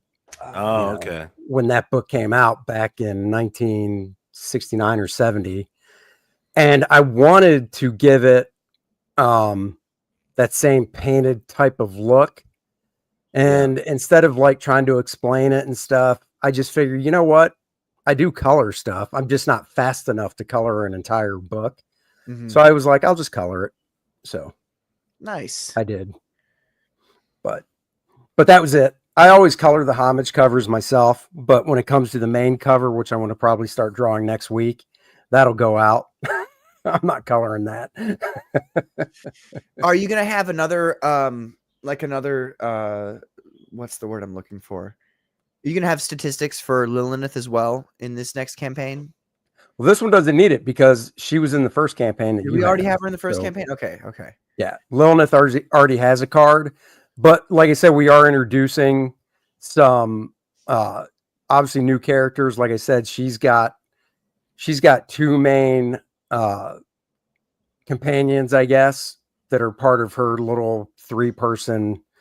Well, it's not really an army, but it's kind of like she has a lieutenant and a corporal basically along with her.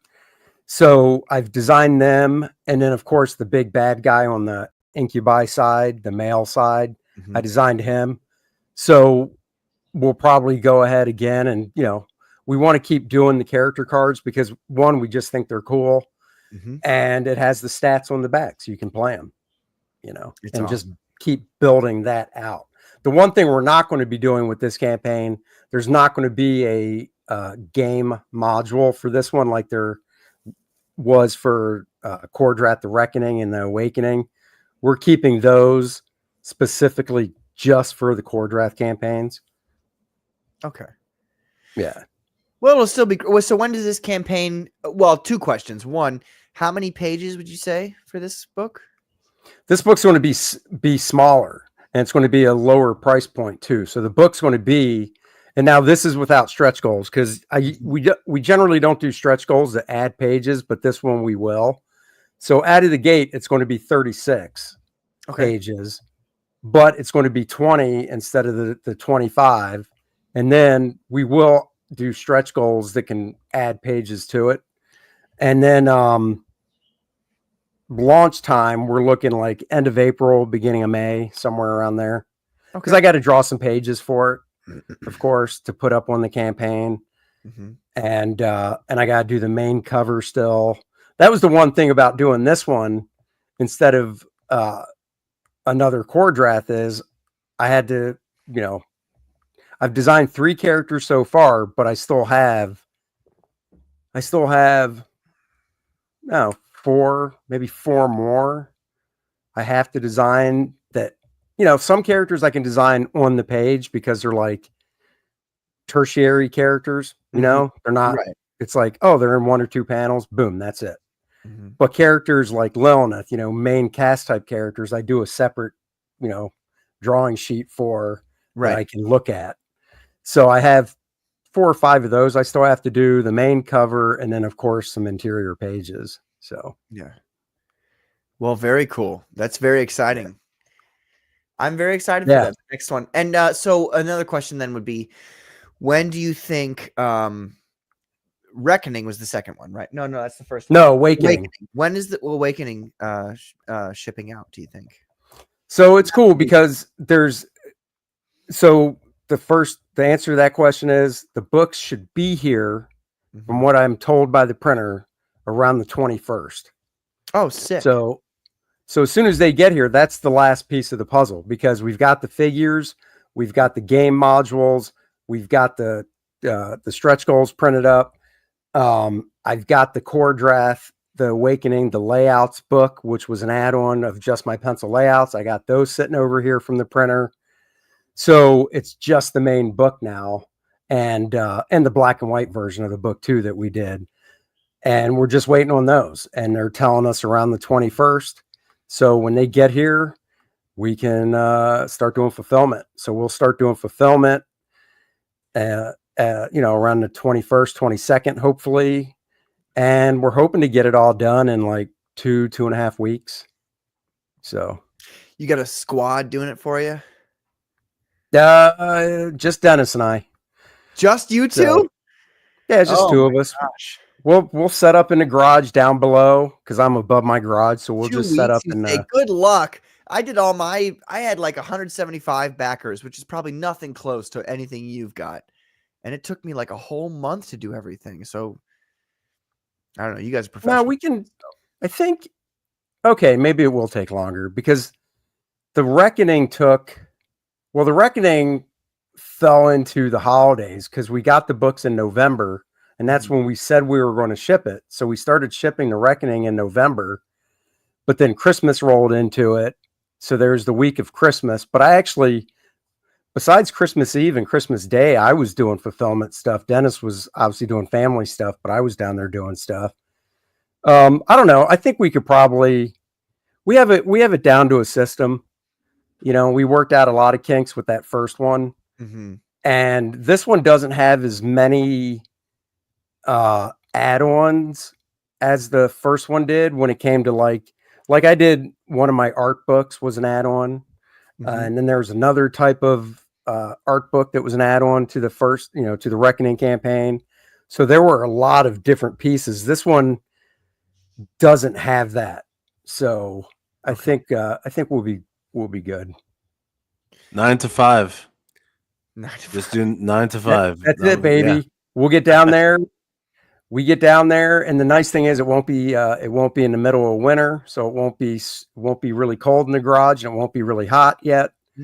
And yeah, I mean, I'll get down there, and one of us does the Geminiing of stuff. One of us does bagging and boarding. Obviously, we sign everything first, and then it goes into the production line of bagging and boarding and Geminiing, and we got a nice little system worked out. So, yeah, nice, very cool. Yeah, well, dude. I don't want to keep you any longer than you want to be here, Andy. But we're gonna do is move on to some modern, like the news about Marvel and stuff. So I don't know if you want to stay for that. If you want to stay for that, we're welcome to have you. If not, if you need to go, just let me know and we can. I'm going to hang out till 10:30 because I want to hear some of this news. Cool. All right. Excellent. Well, then let me show, ladies and gentlemen, some of the stuff that's going on. And if you guys want to bring up anything that you want to talk about, feel free. I'm just going to bring up some stuff that I've seen recently. So here we've got. Oh yes, yes. Do we want to? You know what? You know what? Let me bring up. It's been a great week. It's been a great week, especially if you're last Friday, the meeting. Last Friday, that meeting between Trump, J.D. Vance, and Zelensky. The meeting was fantastic. Should I bring everybody that I see complaining about it? The first question I want to ask is, "Oh, so you saw all 50 minutes of it, or did you just see that 3-minute clip?" That's the first question I want to ask anybody that complains about it. Because if you haven't seen all 50 minutes of it, take this now. Well, not only that, like even if you saw the end of it, like the last 15 minutes, it's such a litmus test the way people reacted to it. Because I went on social media and people that I know personally, the ones who were upset about it and complained that this is a disgrace. It's like okay, you're a fool. It's over. It's done. If that's what you're saying, because Zelensky this whole time, we all know it, has been showing up to the White House going, "Give me more money," essentially. Right. Demanding it and being disrespectful the whole way through. This was the very first time he was checked by anybody. And so for anybody to be complaining about that, especially Americans, you're retarded. Well, here's the thing too, and by all means, I am no Biden fan at all. I couldn't stand the guy. But the only reason I know this is because somebody posted the video clip from, I think it was either 2022 or 2023 of the news was, and there wasn't audio or anything, but it was reported from the White House that Zelensky was getting all uppity on a phone call, and Joe Biden yelled at him and bitched him down and slapped him down. But it was on a phone call, and it wasn't, you couldn't hear it or anything. But the White House released the news, and this was NBC reporting it. But because it was Joe Biden and, NBC, CBS, you name it, loves them, It was all Mhm. fine and dandy. And that's the other thing. Take out Trump and JD Vance, put in Joe Biden and Kamala Harris. Let's say it was the exact same conversation and tone. Everybody on the left would be, hoorah, look at our president stand up to that punk. Mhm. I'm starting to think I know why Zelensky got into this war. You know, Cocaine, gay strippers. Sorry, I'm just being. Uh, Andy, just so you know, I don't. My co-hosts here know this, but I've been rooting for Putin since day one. I know the Russian language. I love Russian like culture. Not obviously not the communist side of things. Right. It gets to a point where like you study your enemy, and then you start to appreciate the things about them that are not horrible and evil. And so, that's where I come from when it comes to Russia. We've been propagandized since the 60s about how evil Russia is. And while they were the Soviet Union 100%, like that was one of the most evil regimes ever to have existed in the history of humankind. And they killed far more people than Nazi Germany, which most people don't even know about. Right. But you get to a point where you realize that that the people are not the enemy, but it's always the state. And nowadays, what's happening is for Russia, and this is my opinion, so everybody can disagree with it if they want, but you know how we had, because Trump was kind of stifled during his first term. Oh, yeah, totally. So we essentially had 16 years of Obama, where and all of our liberties and all of the things about the Constitution was eroded at a fundamental level for the past 16 years by our own government, and now we have this harsh swing back. I say harsh in a sense of like it's Yeah, very I know what you mean. hardcore, Drastic. Thank you. That's a great word. And this is what happens, normally speaking, in all political realms throughout all of history. So what we're experiencing right now is a swing back from that 16 years of essentially neo-Marxism, and what is it? Critical theory in all of its different forms. And that's what I look at Russia as. The pendulum swing back from the worst form of state that you could possibly imagine, where the state is God and God doesn't exist. And so they're going now into hardcore into Christianity and all that stuff. And so I guess that's my opinion on the subject, is that Russia is actually quite possibly the greatest ally that America could have at the moment, if only we were able to move past our 80s, 90s, they're all commies and they all suck propaganda, and into, so these people they overthrew their communist government and now they're like pretty much like a Christian nation. Like they're kind of Christian nationalists at this point, which I think is super tight. But so okay. Well, there are aspects to their culture that when you compare it to what's been happening here with American culture over the last 10 years or so, it makes you wonder, if it's such a bad thing that they have an Orthodox Christian culture there, Well, there's Putin there talking about how, America is controlled, they're starting to get controlled by demons because they're engaging in the transsexual stuff and all of this stuff. And it's like, I listened to him talk and I'm like, he's not wrong about the things that he's saying. Is Putin the greatest man of all? Of course not. He's a politician. All politicians are not to be trusted at the very least. But anyway, would you guys rather? I need to take I need to smoke a cigarette.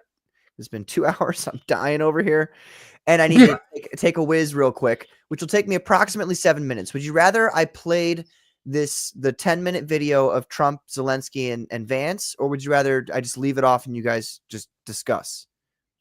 Yeah, I don't care. We can talk. I'm fine with that. Okay. Well, I'll leave it to you guys. And yeah, we'll chat. Let's chat. Yeah. Okay. I'll return momentarily. I'll be back. Actually, why don't you pull up the Marvel article that you were gonna bring up? Maybe we can talk about that. I was gonna show the new Marvel Studios Thunderbolts mega trailer. That's what I was gonna do. Okay, you want to wait till you get back? All right. No. Yeah. Is that really new? Yeah, I want to see it. But I mean, is there stuff in it that hasn't been seen yet? They showed Sentry. I saw a shot of Sentry. All right, I want to see that. That's Okay. that's the one reason I'm excited for that movie because I really do like the Sentry. Sentry's So- pretty cool. Yeah. Okay, so then I'll let you guys talk, and I'll be back in about approximately 7 minutes. All right, we're timing, All right. Yes, do it. and clock begins. So there you go. No, Andy, I'm. would You know, you it's say- funny. Since we're going to be talking to movie stuff, Dennis and I, my buddy, we see a movie every week, every Thursday, and we drop a movie review of it Friday morning. So you take the good with the bad because that's the facts of life. For the people that watched that show as a kid, like I did, but so we saw Brave New World. It wasn't the worst Marvel movie, I don't think. At least in my opinion, it was not the worst Marvel movie they've put out. Definitely was not the best. The people in the theater that, I didn't ask them straight up what they thought, but from their reaction, most of the people in the theater just, like just an average movie. They seemed to enjoy it. They didn't hate it, but nobody was walking out that I could sense going, oh my God, what a piece of garbage and stuff. What But would I you mean, grade it Marvel out of 10, what would you grade it? Oh, I gave it so when we do our reviews, we do a 0 to 10. I think I gave it, and this was the day right after. So, one of the things is I would go back and grade it a little differently. So I think I gave it a 7, but I'd probably go a 6.5 now, which still isn't that bad because I'll be honest, I didn't hate it nearly as much as I thought I was going to. Like I went into it because of everything I heard about it with the reshoots and everything. I was prepared for a piece of crap. And I was prepared for like Madam Web level bad. And it wasn't. From the acting standpoint, Anthony Mackie, he's the Falcon. He played the Falcon like he always does. He did a fine job playing it. His buddy, the new Falcon, I can't remember the actor's name. I mean, he did a fine job. Harrison Ford actually did a better job than I thought he was going to do. The complaints I had with it were kind of a bait and switch because the trailer gave you the sense that the Red Hulk was going to be in it at least double the amount of time he was, and he was only in it for like 5 minutes, 6 minutes, maybe. Yeah, I heard that. Yeah, that's not good. Honestly, Harrison Ford turning into the Hulk is something that I think shouldn't have happened. It just, to me, seems so weird. Because his face looks, with the CGI, it still looks like Harrison Ford. And it's, right. To me, just very goofy. It's like, why are you pulling? Yeah, but then I guess my question to you would be, if the original actor didn't pass away, would you be just, would you not even think anything about it? Like, oh, he just turned Thunderbolt Ross. I can't remember. Oh, William Hurt. If it was William Hurt still, and in the CGI Red Hulk, you could still tell, oh, that's William Hurt. Just, like Mark Ruffalo, you can tell it's him as the Hulk. Would you be like, oh man, William Hurt? He's just the level of an actor I would never see. Or is it because it was Harrison Ford? Well, William Hurt also has a status in terms of being, a known actor for almost the same amount of time. And what I mean is that to see someone that's pretty much iconic, right, turn into a CGI character, it's pretty silly. It's almost like taking, I don't know, Tom Hanks, and turning him into a CGI superhero or villain. Yeah, I can see your point. And when it came to the recasting, when I heard it was Harrison Ford, I was like, wow, Harrison Ford's doing a Marvel movie. Because not that Marvel movies, I mean, let's be real, 10 years ago when Marvel movies first came out, I wouldn't have said, wow, Harrison Ford's doing a Marvel movie, like he's stepping down. But with the quality of these Marvel movies over the past ever since Endgame, actually, you kind of do look at it when a big actor like that does one as like, really? Are they paying you really, really well? Because they must be. So that was, I was like, okay, that's cool. 'Cause I like Harrison Ford, But then when you think about other actors in that age range, man, it's kind of slim pickings. If you want somebody with name cachet, because that was what it was about. It was like, oh, Harrison Ford, he'll get butts and seats. Hopefully, is what they were thinking. Yeah.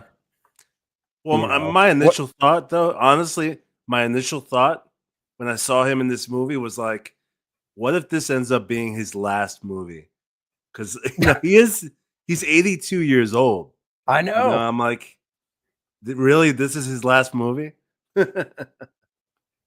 Well, that's, the funny thing is, with all the news of how stuff, comes out, I don't know what his next movie is, because I assume that the Yellowstone spinoff that he's in is still going, like after the season that's airing now. I don't know for sure. I know that there's another season of that show Shrinking that he does on Apple TV. So he'll be doing that. So who knows? I don't know. I haven't heard anything about like what his next movie role is. So yeah, there's probably something in the pipeline. I'm sure there's something. Yeah. I can't see him, like, the only way I would see this as his last movie is if, he basically died, because I can't see him going, you know what? I think I'm done with movies now. I'm just going to stick to TV. I think maybe if this movie like was awesome and just blew away the box office, he could do that, because then he could go, oh, I'm going out on a high note. But I also heard he has a cameo in Thunderbolts. So, hey, Thunderbolts could be his last movie. Yeah, that's true. Yeah. But it's now because you said Captain America was kind of the initial exposure you had to comics, right? That inspired you. Mm-hmm. Would you say that he's your favorite character growing up? Oh yeah, growing up as a kid. Yeah, I love Captain America for Marvel, and then I like Superman, but DC just, for DC it's probably Green Lantern, but for Marvel, I love Captain America. Look at Endgame when he gave Sam the shield at the end of Endgame, I was like, are you freaking kidding me? Bucky's right there. He's right there. Yeah. That's the thing about Brave New World that just annoyed. I gave it a 7.0, so it's not an awful score by any means. And like I said, I'd probably, if I did it again, say 6.5, which still isn't awful. But I was going into this movie and I was telling Dennis and my daughter who saw it with us, I said, well, they let the cat out of the bag that his wings are vibranium now. So maybe the suit he wears has some stuff in it to help like enhance his strength and stuff. Because, it's that fine line when you do a superhero movie that you need the audience to obviously suspend their belief or whatever to go, oh yeah, this guy's flying around or doing this or that. But you can't push it to the point where the audience goes, oh no, that's just bullshit. And, while I can see Batman running around doing stuff, one, he has almost 100 years under his belt of being a guy that just wears tights, that's really athletic, knows how to fight real well, blah, blah, blah, right? Has all the cool gadgets. Sam Wilson hasn't been around that long. He's always been a guy that basically can just fly around, and he just works out and trains on how to fight. Okay, fine. But now he's whipping around Cap's shield just as good as Steve Rogers was. And last time I checked, Steve Rogers had enhanced strength to really whip it around. He's able to catch it, and it's coming back with such a force. And it's like, so this dude that just hits the gym 4 days a week, 5 days a week, really hard, is going to be able to do all this stuff and then take all the punishment that he can take and have the endurance. And that's where I was like, no, you give the shield to Bucky, because he is juiced up like Steve, not to the same level, but he's juiced up. So it was a bad choice. It doesn't add up. Not to mention that he's going to be fighting the Hulk and other, superhuman characters. Right. He's well, and the he's a other thing too is, I can't remember which Iron Man movie it was. Oh, wait, it wasn't Iron Man. It was Civil War. Wasn't it Civil War where War Machine there, Rhodey got his back broken when he fell out of the sky in the armor? That sounds about right. I'm pretty foggy on the. I'm pretty sure it was Civil War. Marvel movies. Yeah. So, whatever. We'll say it was Civil War. So he's wearing this armor, right? War Machine, and he falls out of the sky, and he breaks his back. Okay. Sam Wilson, new Captain America, has vibranium wings, no other real body protection, and he's taking these hits. He's getting thrown around by Red Hulk, and it's like this is where they're making so many movies. They really need to pay attention to continuity and go, well, if this guy gets hurt this way from this action, then we really shouldn't have this dude who's also just a human with no extra powers that's wearing less than a metal suit to protect him, be able to take this much damage and not really get hurt. You know what I mean? You kind of have to keep a level of consistency.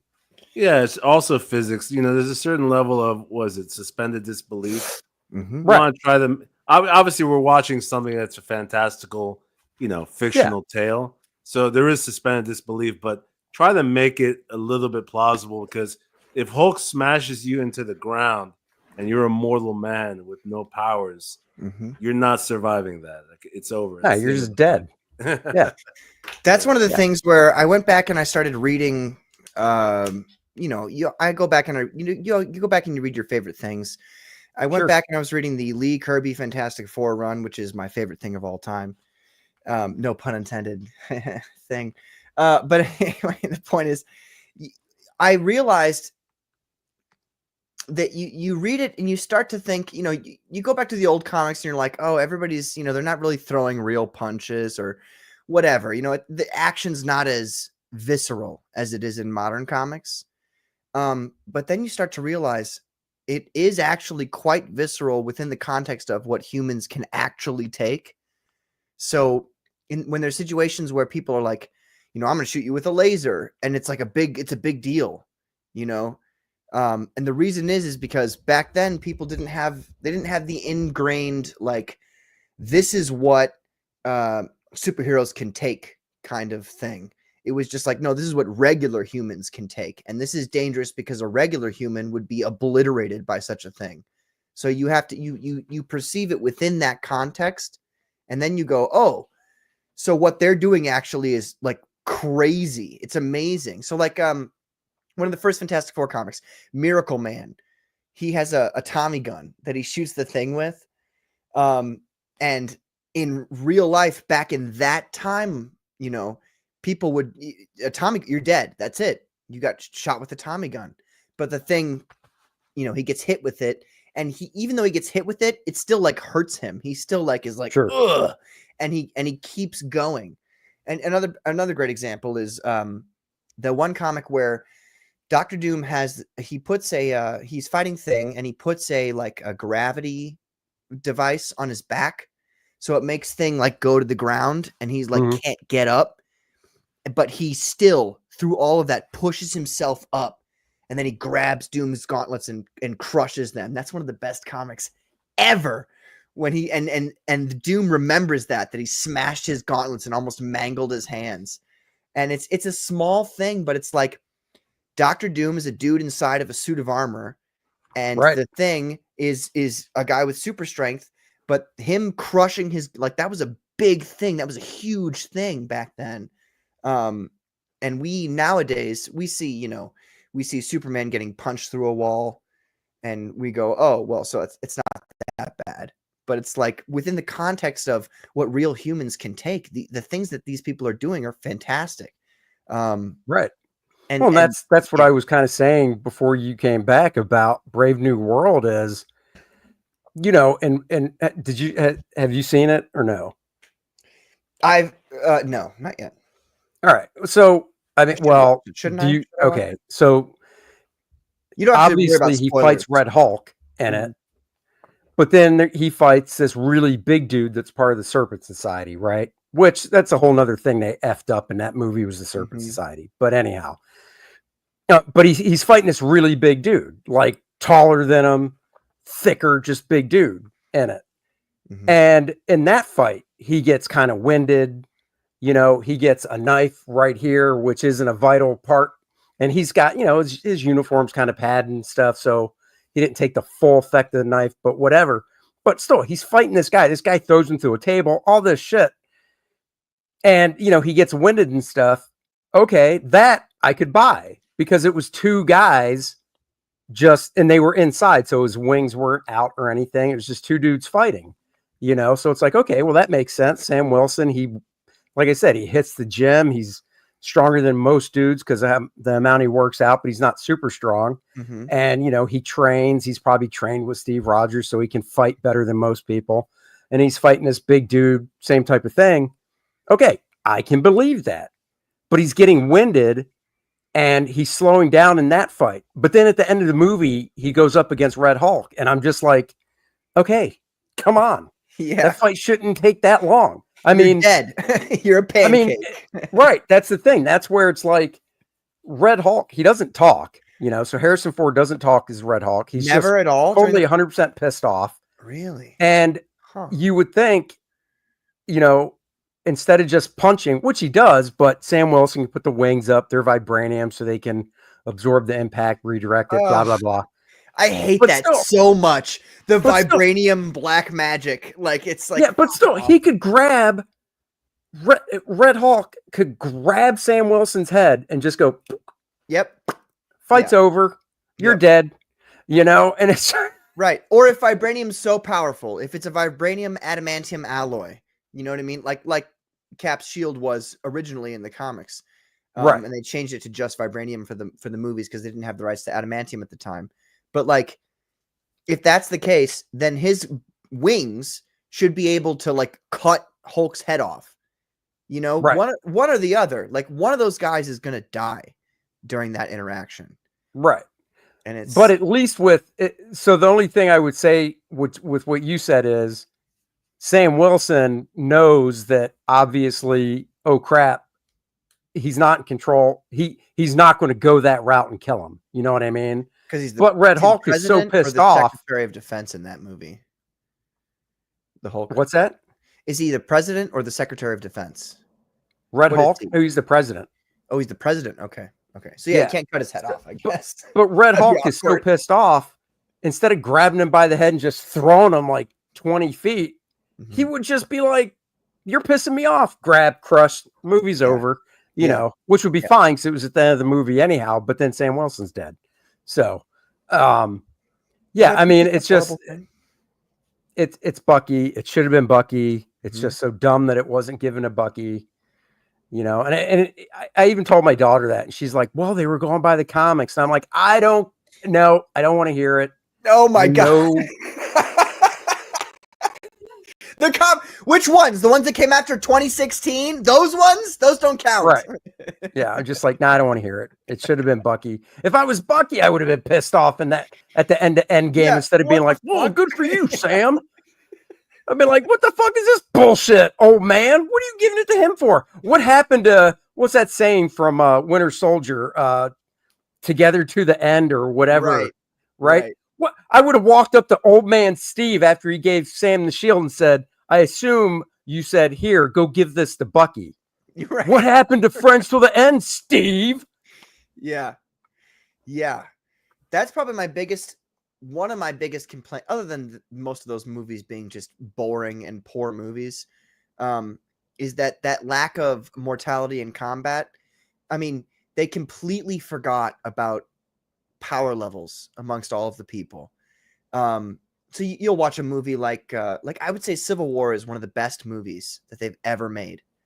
Yeah, Civil War's good. A lot of people don't like it, I guess, for some No, I reason. like Civil War. I mean, my favorite's Winter Soldier, but I like Civil War. Winter Soldier is another. I mean, in Winter Soldier, they're fighting at the end in the helicarrier, and Cap they're fighting, and Cap literally dislocates his arm. He just pops it out, and that's the end of the fight. And now the rest of that stuff happens afterwards, and it's like that felt real, especially as somebody who's had their shoulder dislocated before. It's like, okay, yeah, the fight's over now. Like, he's won and you've lost, and that was a real thing because the enemy took legitimate, full-fledged damage, and now he can't operate anymore. Right. And this is the kind of thing that Marvel has completely forgotten about. Let's see if they forgot about it in this trailer here for the Thunderbolts. Yeah, let's see this.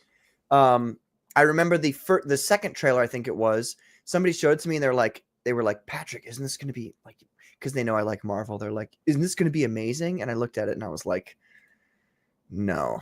I was so disappointed because of the mortality of combat. So let's see how this one goes. I will say, first of all, I like this yellow Marvel Studios thing. That's pretty cool. Yeah. I'll give them. Yeah, I mean, I'm looking forward to it because of Sentry, like I said, and the vibe I get from the trailer with the interaction between the main characters is the same kind of vibe I got from Guardians of the Galaxy with how they play off each other. Okay. So well, let's see how it goes here. Let's see.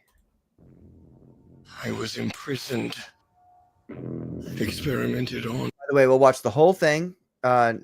Please, no comments, and then after we'll replay it and we'll do comments. Weaponized, just like you. You thought you were going to be some great saviors?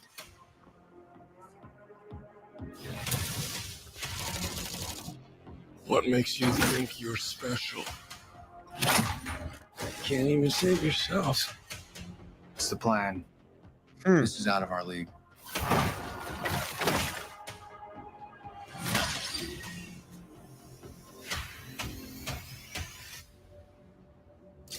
Let's talk facts. We require a new team that can meet the needs of the state.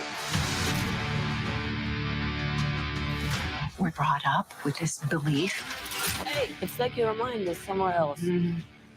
that there are good guys. Assignment is complete. And there are bad guys.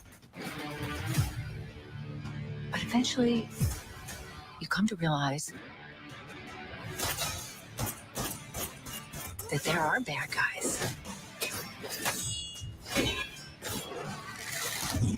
And there are worse guys. Oh, no. Who are you? I'm Bob. And nothing else.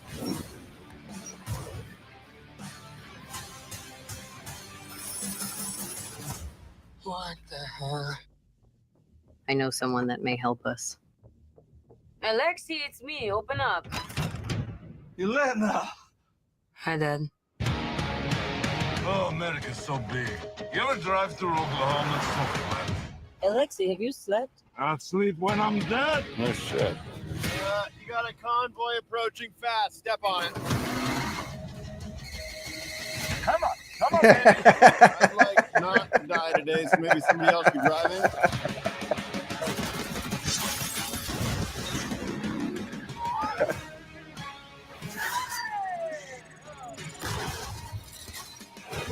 There's some big right out there. And you are gonna help me stop it. Us? Yeah, you. Why, you got someplace to be? I love that guy. There comes a time when we have to face our past.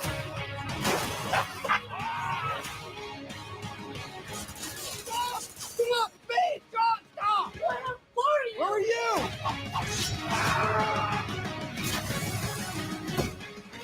I can't think of a worse group of people trying to work together. So what, we all just punch and shoot? We are the Thunderbolts. Can't call ourselves that. God, thank you.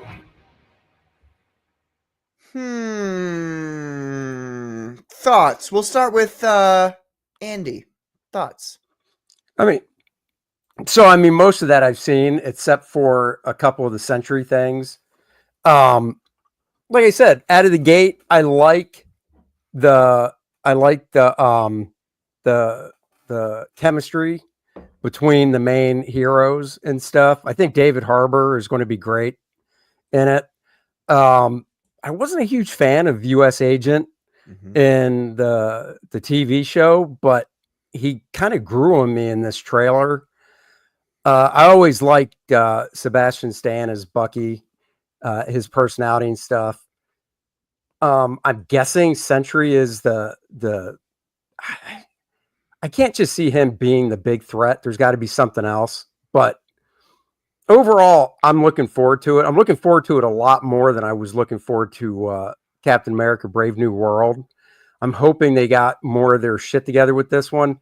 I'm not a big fan of the Ghost. I'm kind of like, really? That you're bringing the Ghost in, and then the Taskmaster, I believe, as well.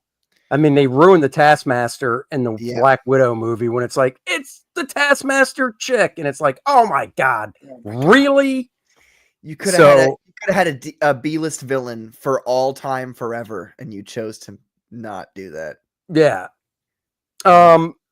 So I mean, I'm optimistic about it, actually. So yeah, I mean, that's where I'm at on it. I'm going in with, put it this way, I went into Brave New World thinking it was going to be crap, and it wasn't crap. It wasn't great, but it wasn't crap. I hope, because I'm going into this with optimism, that I don't walk out going, oh man, did they just Madam Wed me all over again. So wait. You went and saw Madam Web? Yeah, so Dennis and I, you were doing your stuff. Dennis and I do a movie review every week. So every Thursday we go see a movie. Every Friday we drop a review on our channel. So, you know, if it's a superhero type movie, because of, you know, the business we're in, that'll take precedent over another movie that might have came out that week that might just be a really good, like, true life drama or something. And we also kind of weigh it like, okay, there's these two movies that came out. Which one is a big screen and which one that'll be fine on TV when it hits, right? Okay. So yeah, we saw Madam Web. Neither one of us was like super thrilled, but it was a week when that movie came out. It was a really dead week. And we have the AMC card that we each pay for every month, so we can see like 4 movies a week. And I mean, we only see one, but still, it's a good deal. So yeah, we saw Madam Web. We saw Morbius. And wait, did you see Craven? Oh yeah. Was that so? Is Craven worth me watching or not? They definitely took, so the week or two before that movie came out, they released the first 8 minutes on YouTube. And just from seeing the first 8 minutes, I was like, yeah, there's no way that in the original cut of this movie, those 8 minutes were the beginning 8 minutes. Because when the movie starts, it's those 8 minutes. But then as soon as it was over, I go, and now and I'm making up the times, I can't remember, but it went to 6 months earlier or whatever, you know? Because they took that from later in the film because they realized the beginning of the film was too slow. And they're like, throw it up front and then just add the caption after it's over, like 6 months earlier. They pulled a Mark Miller is what you're saying. Yeah. Like, I like the actor. You know, it's the guy that played Quicksilver in Avengers and stuff, Aaron Taylor Johnson, whatever his name is.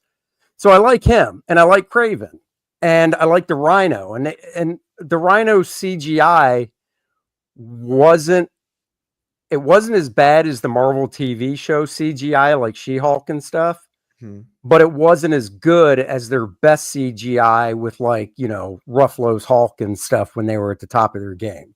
It was like in between. So I didn't hate it. But yeah, I'd watch it. Did you watch Morbius? No. Oh. Should I?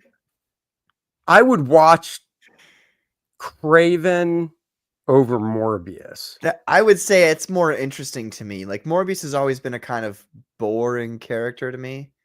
And Craven, at least, the Craven's Last Hunt, that's oh, well, yeah, I mean, that's awesome. What I mean? But, so I know that's not what the story is, but no. but it seemed No, interesting. I mean, Interesting enough. it's one of those movies that, you know, you watched it.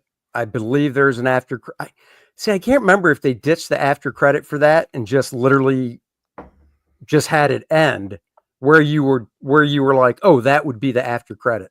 I can't remember, but there's a great app you can download called After Credits, which I have. So every movie I go to, I look at it first to see if I need to stay or not. Gotcha. But point is, it was kind of like Green Lantern. You know, you saw Sinestro at the end and the movie was bad. And you're like, well, too bad there will never be a sequel. Yeah. And it's the same thing with Craven. You see the after credit and you're like, yeah, too bad there will never be a sequel. So who's the after credit for Craven? The Chameleon. Really? Yeah. Oh, I love Chameleon. And that actually makes sense a lot. That makes a lot of sense with it being in a Craven movie. That actually makes a lot of sense. It does. I mean, I can spoil something else if you don't care. Do it. No, do it. Please. The one thing they did though, which I'm like, God, why? They made the Chameleon Craven's brother. Well, he is. He is? Yeah. Oh, see, I'm not that deep on the Spider-Man Yeah, stuff. I think it was. I think it was a retcon in I think the 80s or the 90s.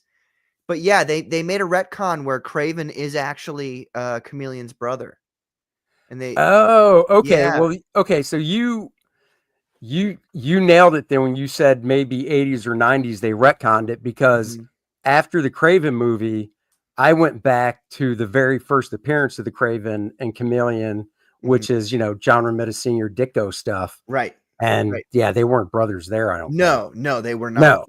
So that's why. Okay. Well, then I guess it's fine that they did that. Yeah. But that's actually I actually kind of now want to watch Craven. What does Chameleon? Did they they show did his him- Chameleon mask? Yep. Really? I've got to look this up because I love Chameleon. I've always loved Chameleon. He's Oh no, they did it comic accurate, but the problem was the writing. The writing in the movie, they were just leading you down that path with, like, you know, characteristics of his brother is what I'll say, you know, during the movie. Like he could imitate people like that, their voice and stuff. Craven could? No, the Chameleon, his brother could. So he was in the movie the whole time, you're saying? Oh yeah, but not as the Chameleon. Okay. Yeah, no, that was it. That was the point, is like throughout the movie, it would be like, oh yeah, he's always, you know, Russell Crowe plays their dad. And it was like, oh yeah, he's always been really good at imitating, you know, whatever he hears or blah, blah, blah, you know? And then, you know, they do some explanation of like the mask thing, you know?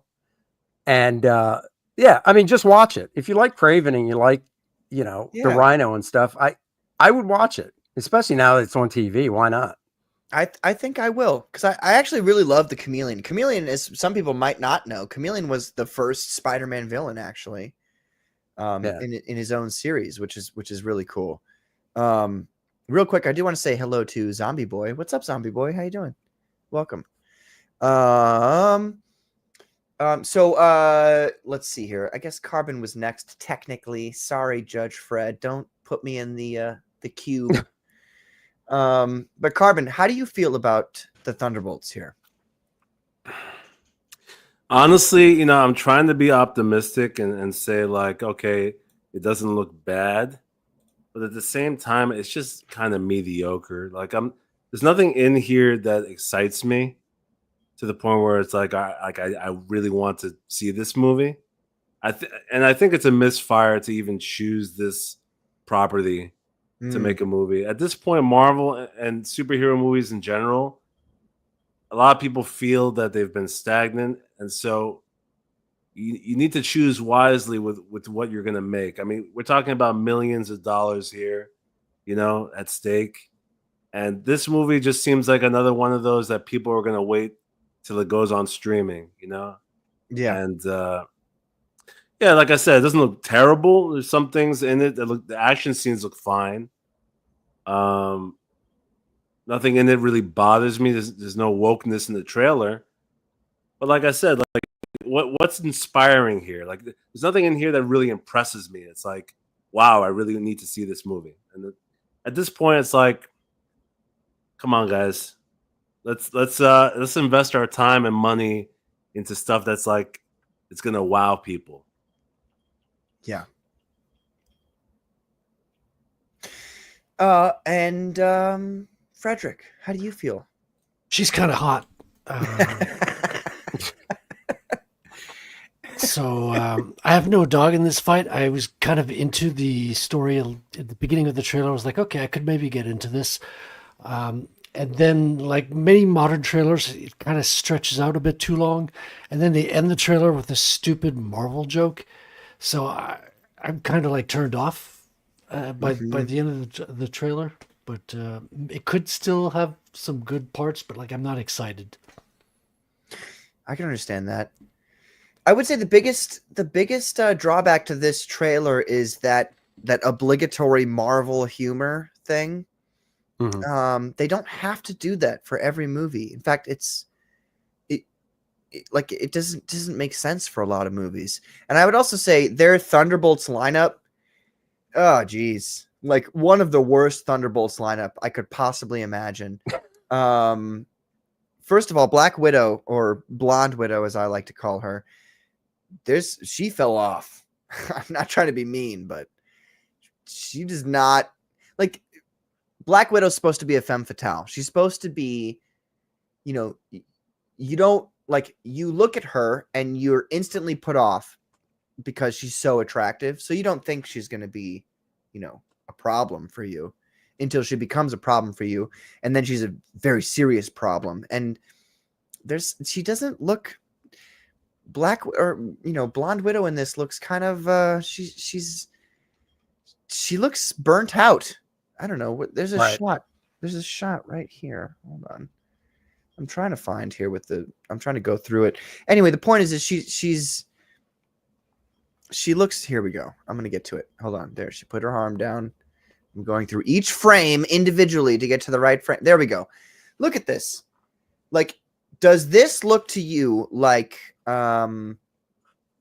Hollywood usually makes their women look attractive?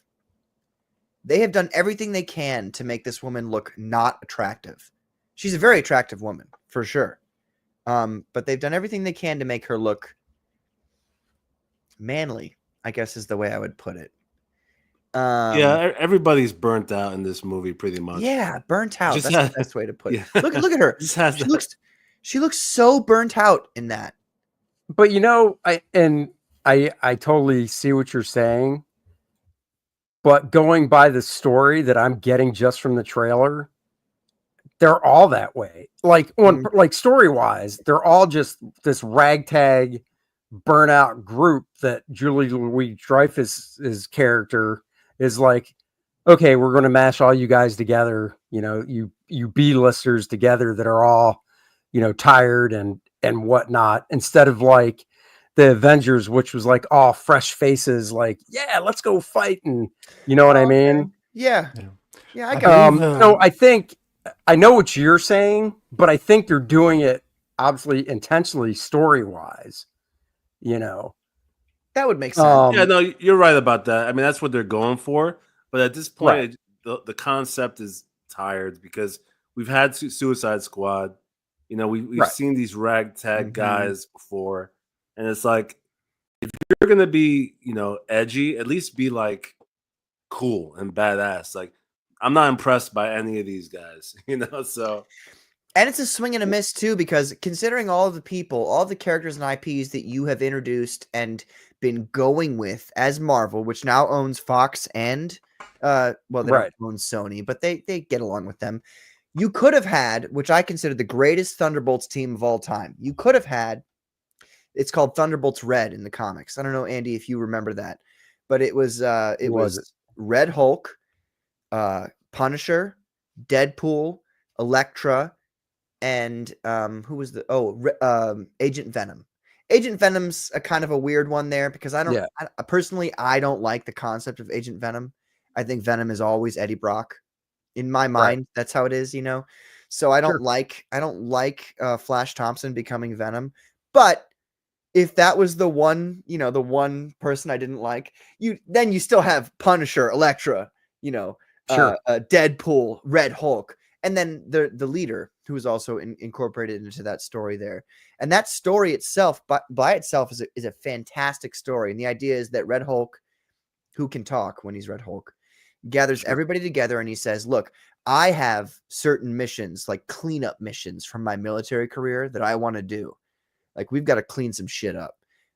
But these are like not like the US government is not okay with these things, but we're going to do them anyway. And what we're going to do is every time you guys do a mission for me, we will all do a mission for one of you. And we'll do whatever you want. None of us will ask any questions.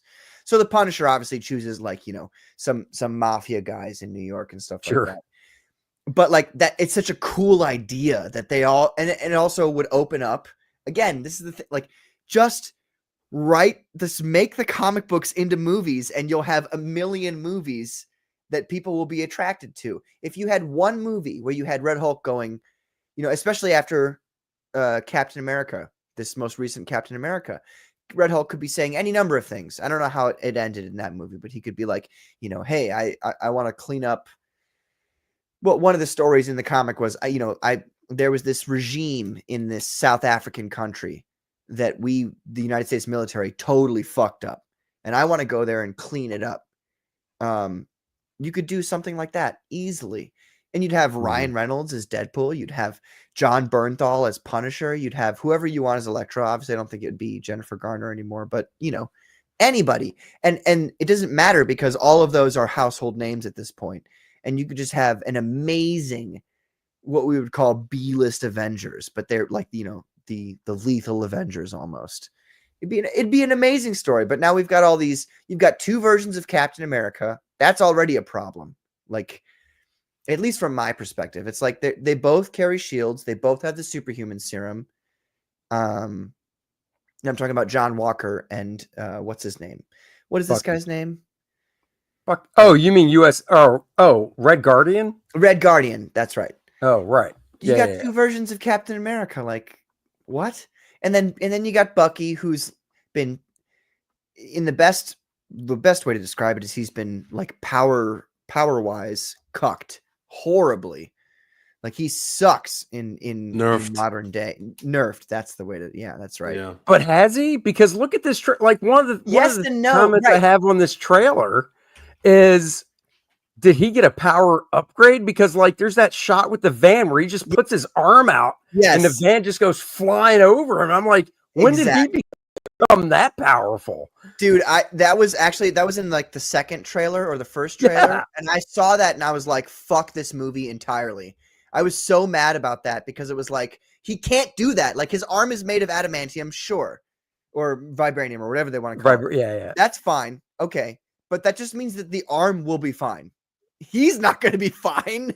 He's going to. Yeah. Well, I mean, he has, that's the thing. He has super soldier serum going through his veins too, but neither him nor Red Guardian have the same that Steve Rogers had. You know? Steve Rogers had the A1 jacked out juice that they could never replicate again. So they experimented on Bucky and he got a lesser version. Then Red Guardian, I guess, got an even lesser version. So they're both strong. But I mean, there's the scene where they're driving down that long road in the desert. And Bucky like basically wraps his arm around the cord or cable and just stops the car. And I'm like, what? When did he become? Yeah.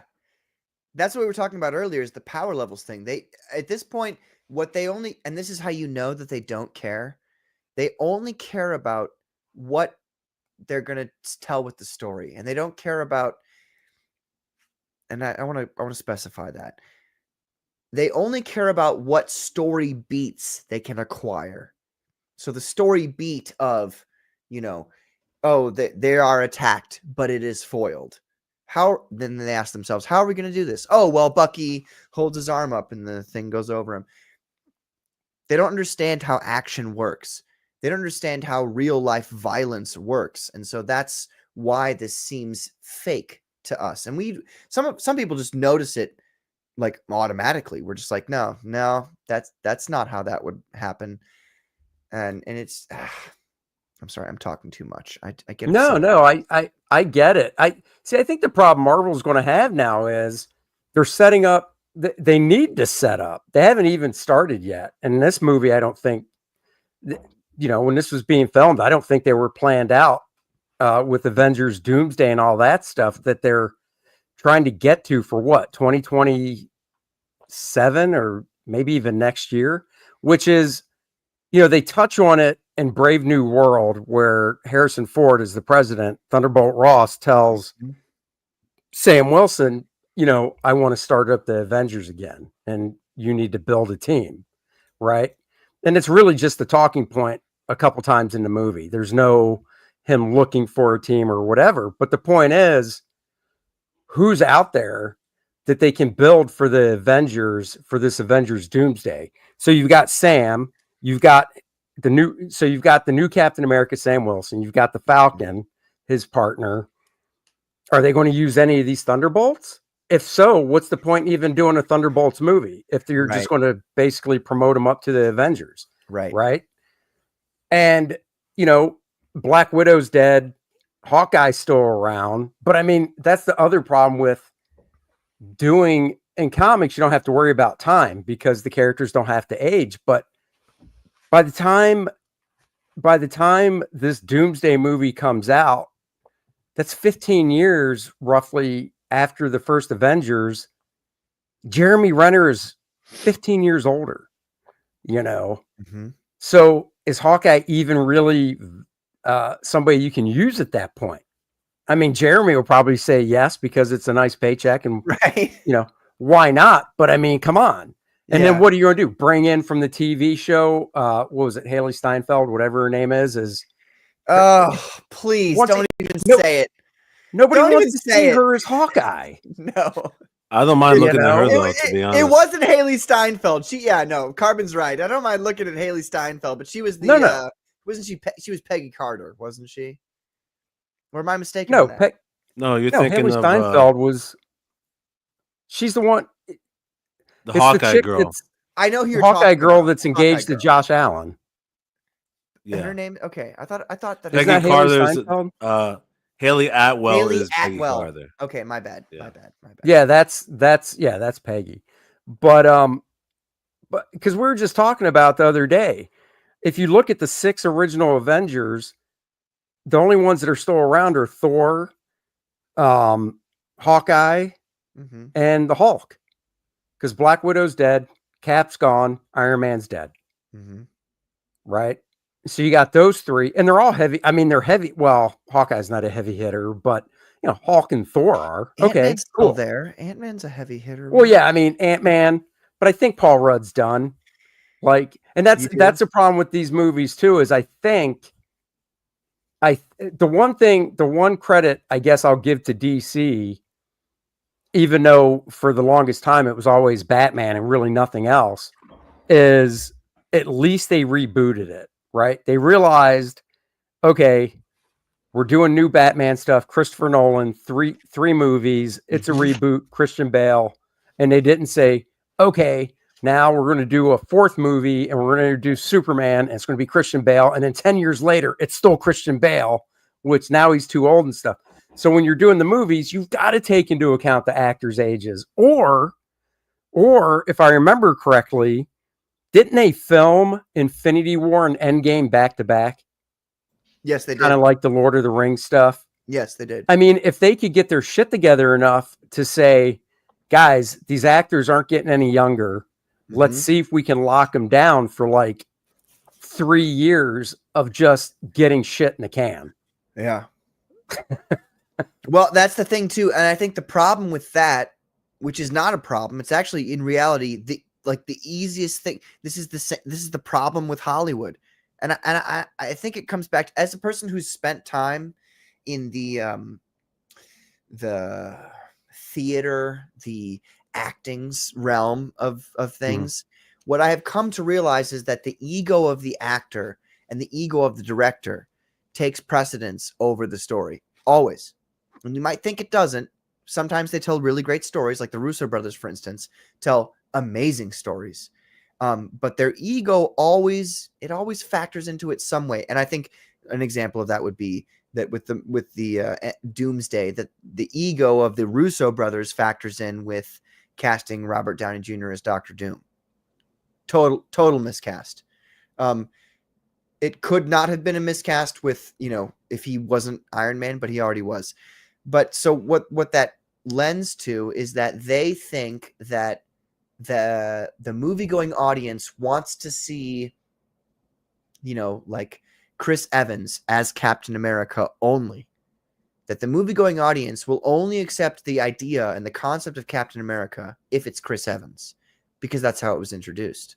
But that's not the case whatsoever. And like you said, with the Batman series, it's a great example of they have a million different actors. I literally just watched, what was it, Batman Forever, with the one with That's Val Kilmer, isn't it? Val Kilmer, Jim Carrey, Tommy Lee Jones. Yeah.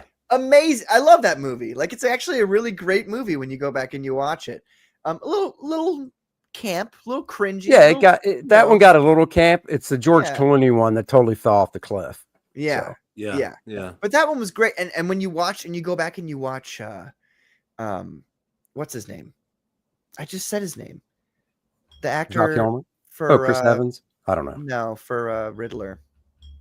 Oh, Jim Carrey. Jim Carrey's a brilliant actor. He really is. Like he's got facial expressions that people would kill for. Like he can generate an entire plethora of emotion within just a few facial features that people like. I can't do what he does. Like the way his face works, it's just fantastic. And he was a fantastic Riddler. But all that aside, anyway, I'm getting on a tangent there. The point is that the movie-going audience doesn't desire, in reality, the celebrity actor. They desire the story and they desire the character. They'll always come back for a Batman movie. Will they always come back for a Val Kilmer movie? Not necessarily. Will they always come back for a Robert Pattinson movie? Not necessarily. But those, when you have those characters that are so they reach out and they grab you at your soul and they pull you in. It doesn't matter who acts them as long as you've got a good actor. And so it's one of those things where it's like, I don't know. If you're going to reuse an actor, especially for Dr. Doom, why wouldn't you have chosen like Mads Mikkelsen, for instance? He was Caecilius in Doctor Strange, the first Doctor Strange movie. Mads Mikkelsen is one of the greatest actors alive, and he could have played a superb Dr. Doom. He would have been fantastic. The only person who I would have recommended above him would have been like Michael Fassbender, who has played Magneto already. Oh yeah. Great Magneto, by the way. I love his Magneto. Oh, yeah. Almost more than Ian McKellen's Magneto. And then you've got who was the other person? Well, it'll come back to me. But the point is that you can take people who've already been in those movies and turn them around. And if they're good enough actors, they can do a great job. There are certain circumstances where it's not about the actor's ability to do a great job, but the fact that you've already established them as somebody. So, like if you cast Chris Evans as a different villain, like say I want to cast Chris Evans as Norman Osborn. No. Chris Evans now has been established as Captain America. Like, I think part of it as well is like studios don't like taking risks. So if they have a big name like Robert Downey Jr., they know he's going to fill the seats. Right. Just to see his performance, Yes. The Squid makes a great point here. He says, I don't get why they decided to reuse RDJ, and now they're letting him write the character. Why? Isn't that what the writers and directors are for? Because there was a quote recently, I could bring it up if we needed to, that said that it was one of those things where the studio tries to like make you super like, okay, cool, everything's going okay with the characters, and they're like, yeah, well, Robert Downey Jr. he's writing backstory for Doom, and it's like, oh yeah, I saw that when I was doom scrolling. Yeah, like why? What do you mean backstory? What backstory is there to write? Backstory's already there. Right. It's not like you don't need to do. First of all, not only do you not need to do anything, but you shouldn't do anything because his backstory is already one of the greatest backstories for any villain of all time ever. So why don't Right. you just To be use fair, it? it's probably the journalist fucking up the message as well. Like maybe he's just reading old comics and figuring out the character. Well, it sounds like something that they're reporting on to add interest to it, because Yeah. obviously Robert Downey Jr. is a huge star, Right. and so anything you write about him is gonna get attention, and they're trying to make the movie more appealing. Like, oh look, he's doing Sure. this extra stuff for the character. Sure. But it would have been great if there was just this one line. Like he's writing the backstory for Doom based upon Right. things written by, Stan Lee or whatever. It doesn't matter. Chuck Dixon. I mean, there's the Doom, The Emperor Returns. Utterly unbelievable, fantastic series. I think it's a 3 or 4 issue miniseries by Chuck Dixon and something Manco. Do you know who a Manco is, Andy? Is it? Oh man, is it Leonardo Manco? Manco? Just the last name on there. Manco. Yeah. Manco. Yeah, it doesn't. I mean, it rings a bell. It's gritty. If I remember his work right, it's kind of a gritty type style. Yeah. It's not your typical clean superhero type stuff. Yeah, it's nice. And the way he draws Doom, where he doesn't draw, how Kirby would draw the like the mouthpiece with the vocoder, I guess. He draws it where it's like a metal piece right here and a metal piece right here. So the emotion, because you know how Kirby would draw emotions, even though it was a metal vocoder piece, he would still draw, he'd still draw Doom like, or that kind of thing.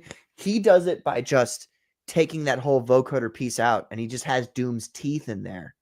And it's just like, ooh, that looks so good. Like it really does translate very well. And then it says Jansen at the bottom, which I can only assume is Klaus Jansen. Yeah, it's got to be Klaus. Yeah. I mean, my only thing with Robert Downey Jr. is, obviously right out of the gate, I was like, oh my God, seriously, you're just trying to obviously get butts and seats, get the hype. Marvel's been going downhill. They get Robert Downey Jr. back. People were like, oh my God, yeah, it's so great. Whatever. If after they do whatever they're going to do to show like Doom's origin, once that mask goes on, if it never comes off, because it can't. Technically, it should never come off. Precisely. If Robert Downey Jr. and if I was Robert Downey Jr., I would have no problem doing this because I'm Robert Downey Jr. Right. I'd be like, I have no problem. Once we do that origin, say it takes a couple minutes because, you only have so much real estate to do it. However long it takes, 5 minutes. Once that mask goes on, it never comes off. I don't have a problem because he's such a good actor. He'll do it. He'll obviously do an accent. So you're not going to sit there and go, oh, it's Robert Downey Jr. talking as Iron Man, because that was just him as Iron Man, right? Yes. So he'll do an accent. So if he does an accent and maybe he does a different type of walk, different type of gait, physicality and stuff, I think once the mask goes on, if it never comes off, it just erases everything because he's such a good actor. You hopefully will just get lost in the performance and it won't matter. But I still agree with you where they should have just went with somebody else anyhow. Yeah. Period. Another person I would suggest for those who are listening is Nikolaj Coster-Waldau. He was, for those of you guys who've watched Game of Thrones, he was Jaime Lannister. I think that he would do a fantastic job as Doom. Yeah, he's been underutilized. There are many roles where I've great actor. Yeah, that he would have been a good fit for a lot of roles. Like even Joel in The Last of Us. If you're familiar with The Last of Us, I think he has that look that could have worked for that, Yes. Yeah. Sleeping Psychopathy says, "Oh, don't be dense, Patrick. They wanted to recapture the lightning in a bottle of RDJ as Iron Man." I know, but it's not the same. It's not the same thing. And if honestly, you can't recapture that. You can't. And if he fucks it up, and if he doesn't lean all the way into Doom, then it's going to be like people are not going to like it. Dr. Doom is one of the greatest characters of all time. And if you fuck him up again on screen, especially after having RDJ behind it, this whole it was one thing when you had the old Fantastic Four movies that some people liked and some people didn't. And, it was one thing then because you could say, well, they don't really have the full story to do the full Dr. Doom or whatever, which isn't quite, you could still have done him justice, but it's an acceptable excuse for Hollywood. But now there is no excuse. Either he's a perfect Doom or it's going to be garbage to people. The Squid says, I love when people ask who to cast as Iron Man if he was black. RDJ, of course. I'm like, yes. Of course. Tropic Thunder. Right. Ain't nobody hopping up on top no water beast. If Mr. Portnoy feels a bit foolish, hop up on top of that creature. We got ground to cover. Yeah. That movie is so damn good. So good, dude. Cooking up some crawfish in here. Oh, I see what he's saying. Tony Stark becoming Doom? I don't know, because they also said Chris Evans is coming back. Girl, that's going to go on your permanent record, Andy, for misgendering Jamie here. Permanent record. Frederick, please mark that down on Andy's permanent record. Yeah, make a note. Thank you. Noted. They said Chris Evans is coming back, and he's going to, I saw a meme. Well, I saw a meme, visual, and obviously you can't take it for truth because I didn't go back and research it. So you got Robert Downey Jr.'s Doom. Supposedly Chris Evans is coming back, and the thought is he's going to be Hydra Cap. This is all multiverse crap. And then supposedly Scarlett Johansson's coming back. Please. And she's not Black Widow. She's somebody else. And it was a reddish type.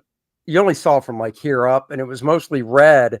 And she had a hood. And then you can only see this much of her face. Yeah. I can't remember the character name. And then Jeremy Renner's back, but it's a different Hawkeye. So basically, all the original Avengers are back, except they're different versions or whatever. So the last thing I'll say before I bounce out of here is I'm hoping at the end of Fantastic Four that there's possible 2 after credit scenes. One, they've got to get them to, present day MCU, I would think. Mm-hmm. So I think that would be one of them, however they do it.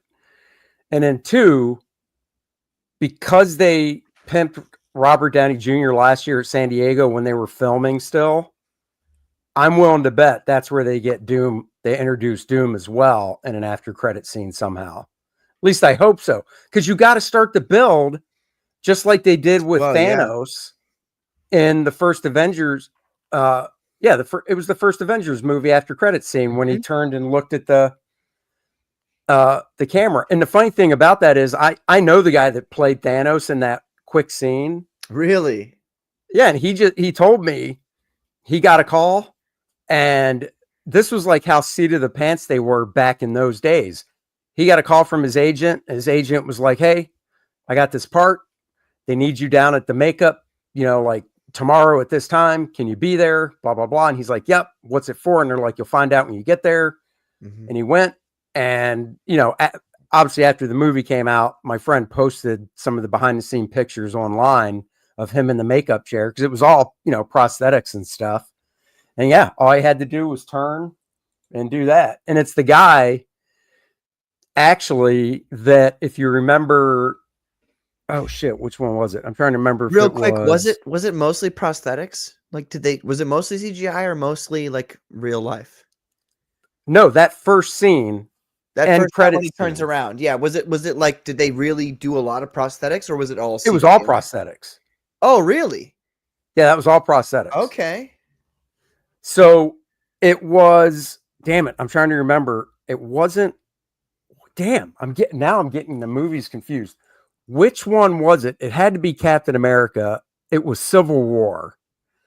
It was Civil War because Crossbones was back in the beginning of that movie. Right. Correct. And he gave the vial to one of his henchmen, right? Mm-hmm. And the henchman there were 2 henchmen, but he gave it to specifically one of them. and it was a taller black guy, Uh-huh. you know, really good shape. Right. And this guy fought Black Widow as well. Right. That's my friend who was Really? Thanos. Oh, Yeah, that's awesome. He was Thanos, and he started his career, just to go way back. I've known him. We've been friends since the late 90s. He started his career as a stuntman. Oh, that's So awesome. So he knows the most whole of that piece. fight scene with Black Widow was him and a stunt woman, except for the close-up shots you saw of Scarlet. Then it was him and her, but he was doing all his own stunts because he was a stuntman. Awesome. But that's the guy that was Thanos in that first, you know, turn and look at the camera scene. Yeah. That's awesome. That's a fantastic, like, you should bring him into Comicsgate sometimes. Just have him make the rounds. That's awesome. Yeah. That's really cool. Yeah. Stunt guys are also some of the coolest guys to ever talk. Yeah, he's a super nice guy. It's, you know, met him when I was living in Florida, and he was actually doing stunt work on the Sheena TV show that they were shooting down there at the time in the late 90s and stuff. So yeah, Fantastic. but it was good. Let me bring this up again. Ladies and gentlemen, Andy Smith here has his next campaign, Lilineth, Infernal Conflict. It's in sign-up phase right now. I'm bringing it up as we speak. And what I would advise for you, and by advise, I mean you're under my authority while you're watching this show. So I force you, I compel you to go sign up right here. Just put your email address right here. Press keep me updated, and you will get all the updates for Lilineth. And then does this, Andy, does this sign up, will it also like bleed over into the Kordrath stuff, or is it specifically for this campaign? Wait, now you're confused. What do you mean? I mean, like, I have a sign up page on, I guess it's like, what is it? Mail Light or whatever. And when I have people sign up for that, they will get like, they're just on my list now. And then I'll just get them. I'll just send all of my. Oh, I see what you're saying. I mean, at some point when I download, so when I, you know, with the sign up list, I always put it into my, just mass email list. So when I email stuff out about Kordrath, good, they would get it. So yes.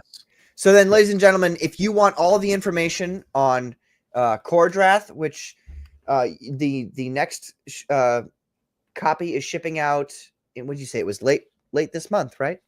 Yeah, it'll be around we should be getting them in house around March 20th. Yeah. So in a few weeks. You should be getting the next issue of this if you don't have the first one already, in early April.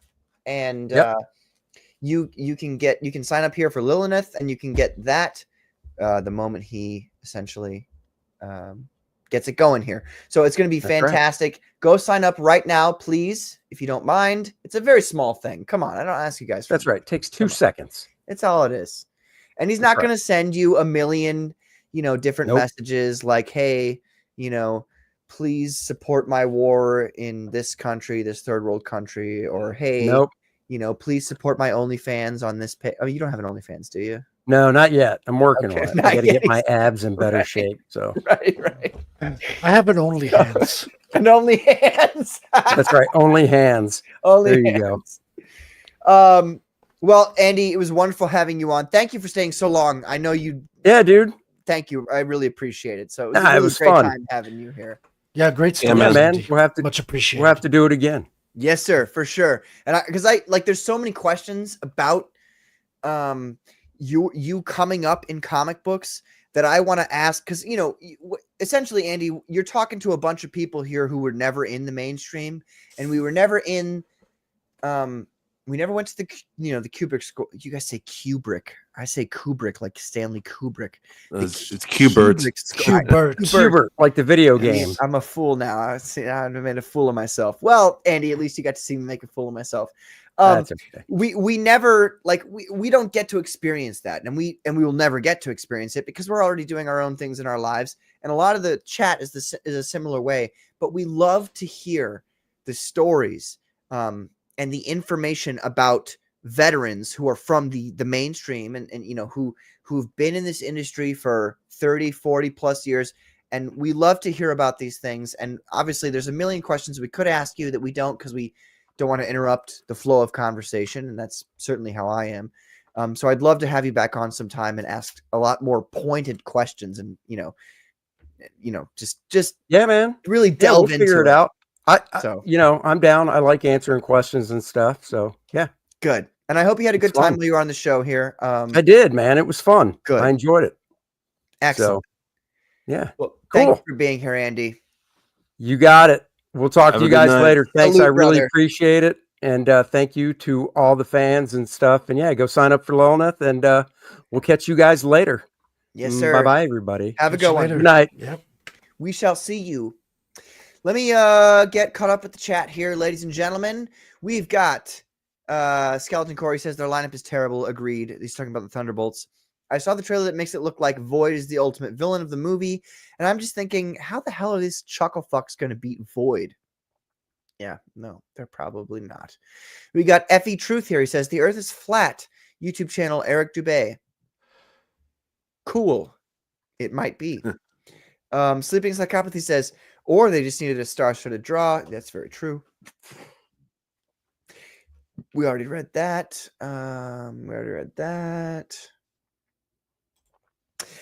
Have they confirmed that he's playing Von Doom? Or are they doing an alternate universe thing with Tony Stark becoming Doom? They actually have not confirmed that, as far as I'm aware. So I personally think it's going to be an alternate universe Tony Stark.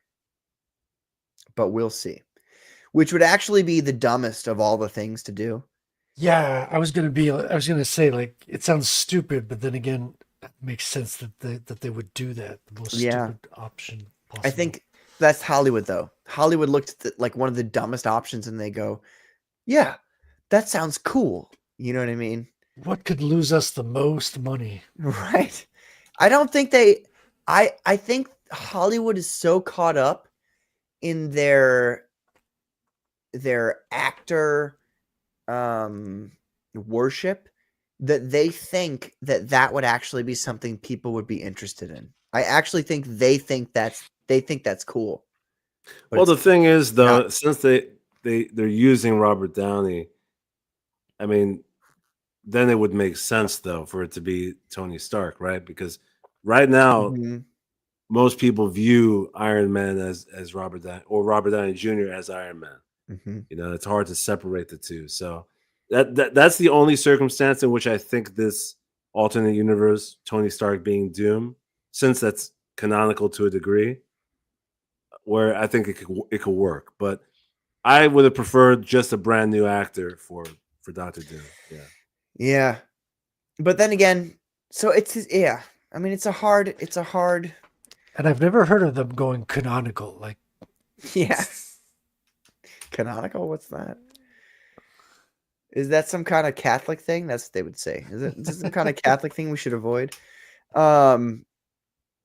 It gets to one of those points where it's just like, well, let me just keep reading the chat here. I'm sorry. I think canonical is some right-wing thing. Right. It's some alt-right thing. Yeah, I don't see how RDJ can play Victor Von Doom unless that universe doesn't have a Tony Stark. But then, even if it doesn't have a Tony Stark, at that point, he's essentially Tony Stark. You know what I mean? Oh, Prince Charming from Shrek 2. Who is that Sleeping Psychopathy? I need to know now, because Prince Charming from Shrek 2 was really funny. Only comic people won't like it, though. The normies know nothing about it. Yes, that's true. That is 100. That, I think, is the reason why they cast RDJ. Comic book people will be like, what the fuck have you done? And normies will be like, it's Robert Downey Jr. He's a great actor. I fucking hate normies. People equals Patrick. Patrick will be irate. Magic? Anyone else hate multiverse stories? I feel like the writing gets lazy when anyone introduces a multiverse into it. Look at Supernatural or Dark Matter or the CW version of Flash all went downhill. That's true. Even when it's well done, it's kind of played out. There's only one multiverse story that I've seen that I liked, and it was Fringe. Have you guys watched that show? Nope. Yeah, that was a decent show, actually. Yeah. And when they introduced the multiverse in that, it was like, oh, this is fucking sick.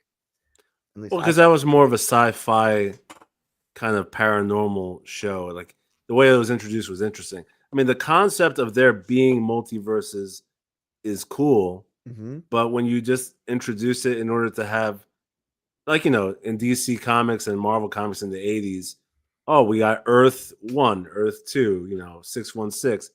It gets retarded. It's like, come Yeah. on, guys. Yeah. We got Phantasmagorical. She says, "Hey, everybody. What's up, Fanta? Fanta, did you get..." Oh, awesome. There it is. Well, that's the question that I needed answered. Amazing. Fantastic. 10 Doll Hair says, "The writers and directors and producers don't even know who Victor Von Doom is. They just know the name." I would agree with you, Squid. Yes, sir. Salty. What's up, Salty? He says, "Hail, hooker faces." Salty, you should have been here like 3 hours ago, brother. Where you been? What's up, Salty? No, you got it right the first time, Fanta. You got it. I got you. Good. I'm glad you got the book, Fanta. That's awesome. I would have sent along a pipe bomb with it, but I thought that might be like the police might not like that. So, you're lucky this time, but next time I will become the greatest Chris Cornell fan of all time, but it'll just take a little bit of elbow grease on my part. Salty says, "I hope everyone had a peaceful and good Ash Wednesday." Yes, sir. We sure did. I went to the Ash Wednesday. I wanted to tell people about this. The mass, because I'm one of those, as some people like to say, pagan Catholics. So you can see here, I got the ash on my head, which is very little. My dad is actually one of the deacons at the parish I went to. And I'll tell you what, everybody in his line, they had like it was like my dad had a like one of those thick permanent markers. And he, like, that's what it looked like. Everybody had a ginormous, thick black cross on their forehead. And I saw him afterwards and I was like, dude, you were laying it on those guys. That's based. It was very funny to me. Oh my God. You're kidding. It was Nicholas Coster-Waldau who played Prince Charming. That's amazing. Oh, wow. That's amazing. Very cool. Missed all the masses. Missed all the masses, she says. There's plenty of them. There's Catholics all around you. You could have gone. I rarely leave my compound in the forest, sleep in psychopathy, and I don't care much for church. Fair enough. Yes. He two-fingered. Yeah, he sure did, dude. I'll tell you what. It's like he licked and got as much ashes as he could and just it was so funny to see everybody. But anyway. So Frederick, what's the holdup on this cover here? I'm trying to start my campaign. I need to send this off to Peter here. It's funny you should say that because I just finished it. Did you really? Yeah. Amazing. Yeah, I wanted to do some more details in the mountain, which is what I did today. So to give it like a differential between the snow and the rocky parts, because it's not all snow. It's kind of like got some melted snow there. And what took a long time was the pines with the pine needles and all that. They look super good. Yeah. Let me bring this up here. Then I can zoom in as well. Yeah, please zoom in. The pines, I wanted to say that before. The pines, because you were focusing on this area between Svidrigailos's legs with the stippling and all that. Those pines there, because at first it just looks like shadowing, but then you realize what they are, and you're like, holy shit. No, they got a decent amount of detail, and you're not supposed to notice them. They're part of the background, but you want them to look nice as well when your eye wanders upon the piece and all that. Yes. Very nice, Frederick. When Peter takes this work, I'm going to be honest with you, Frederick. The upper third of it, right? Yeah. I'm going to have him, because your original layout for me was pretty much just the hands and the head and the horns. Mm-hmm. And I like that so much that I think I might have him kind of darken the rest of that.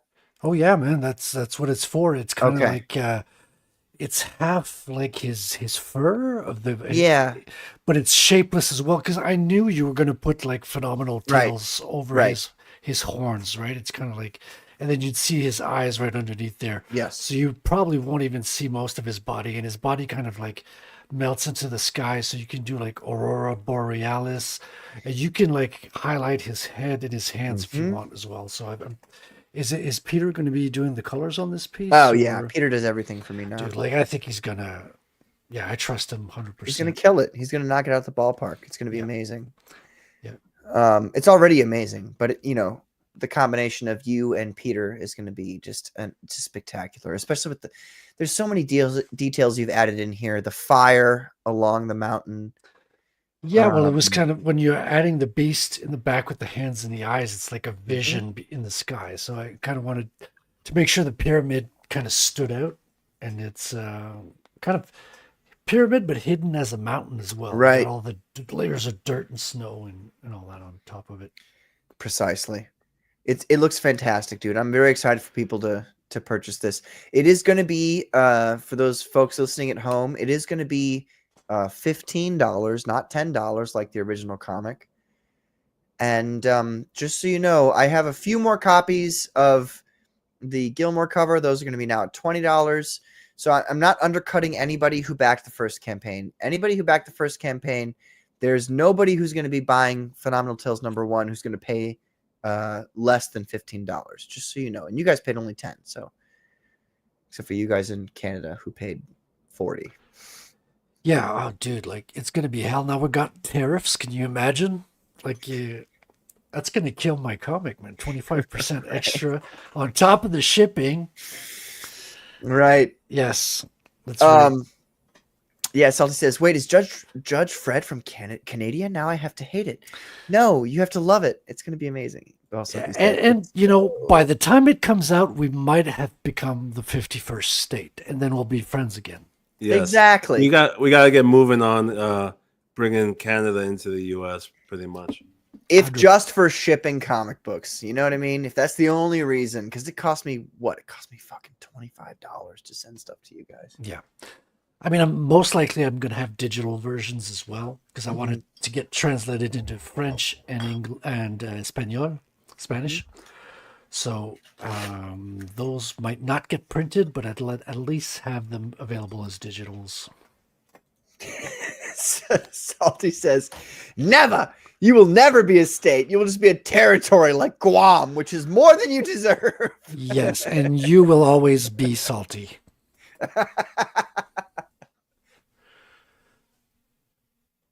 Amazing. Yes, well, it's fantastic work. It's absolutely fantastic. I do want to bring attention to really quick. There's been a Kickstarter campaign for this, but I don't like Kickstarter. I don't like Kickstarter at all, which means you guys should back Immortal Rising #2 by Aaron, who is another member of the Comicsgate Commandos. They're only at $405 on their Fund My Comic right now. Unbelievably unacceptable. We need to get up to at least 100%. It's only $1,000. Come on, guys. He's got a million. We could do like for you. 110%. 110% is always the best, Mm-hmm. but minimum that we expect is $1,000. And it's not hard. What you really need to do is you need to, revoke your Kickstarter campaign pledge and do it on here. I'm kidding. Double pledge. I'm kind of kidding, but I'm kind of not.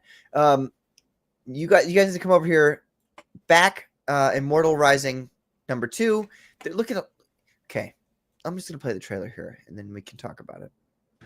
I'll find you, Locutus, my creator. From your chaotic bones, I shall make my order.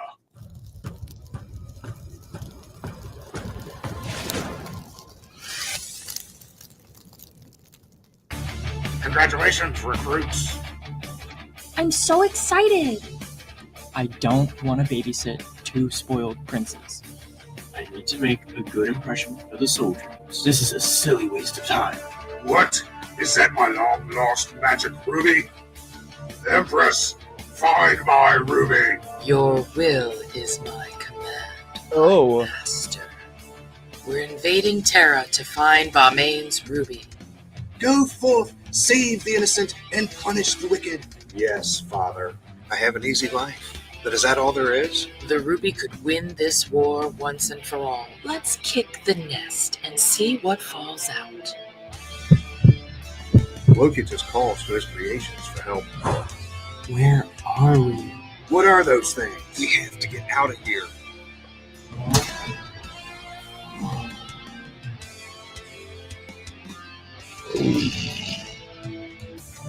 Have the gods gone mad?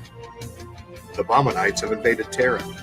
Has the last shard of Locutus' heart been found? The war cannot continue without the heart. We can't risk losing it if it's there. You've come to the wrong place. Terra is under my protection. That's right, ladies and gentlemen. Immortal Rising #2. You can get it right now on Fund My Comic. You cannot get it on Kickstarter. It's some people talk about you getting it on Kickstarter. It's not possible. It's just entirely impossible. So you should come over to Fund My Comic. Get it right now. You got a bunch of different options for which ones you can get. You can also get the first one as well, which I did when I backed this comic book. So that would be my suggestion for this evening. Anyway, I had that comment still up the whole time. I'm sorry. Judge Fred, is there anything you'd like to say before we go for this evening? Yes, we'll be having Aaron as a guest on Proof of Comics next on Tuesday. Wow! So check it out. We'll be interviewing him and learning more about his process and his comic book and his project. Yeah, so I had no idea about that. I literally just randomly. Yeah, that's crazy.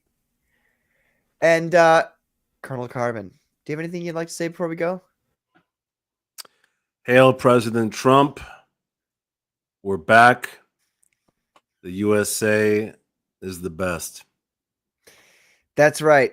And by the way, you don't have any cards. We've got all the cards, unless you're with the United States. You've got no cards, and we got a great big ocean, and you can't tell us what we're going to feel. So have a great night, ladies and gentlemen, and it's another great day to be rooting for Putin. Good night, ladies and gentlemen. Good night, everyone. Goodbye.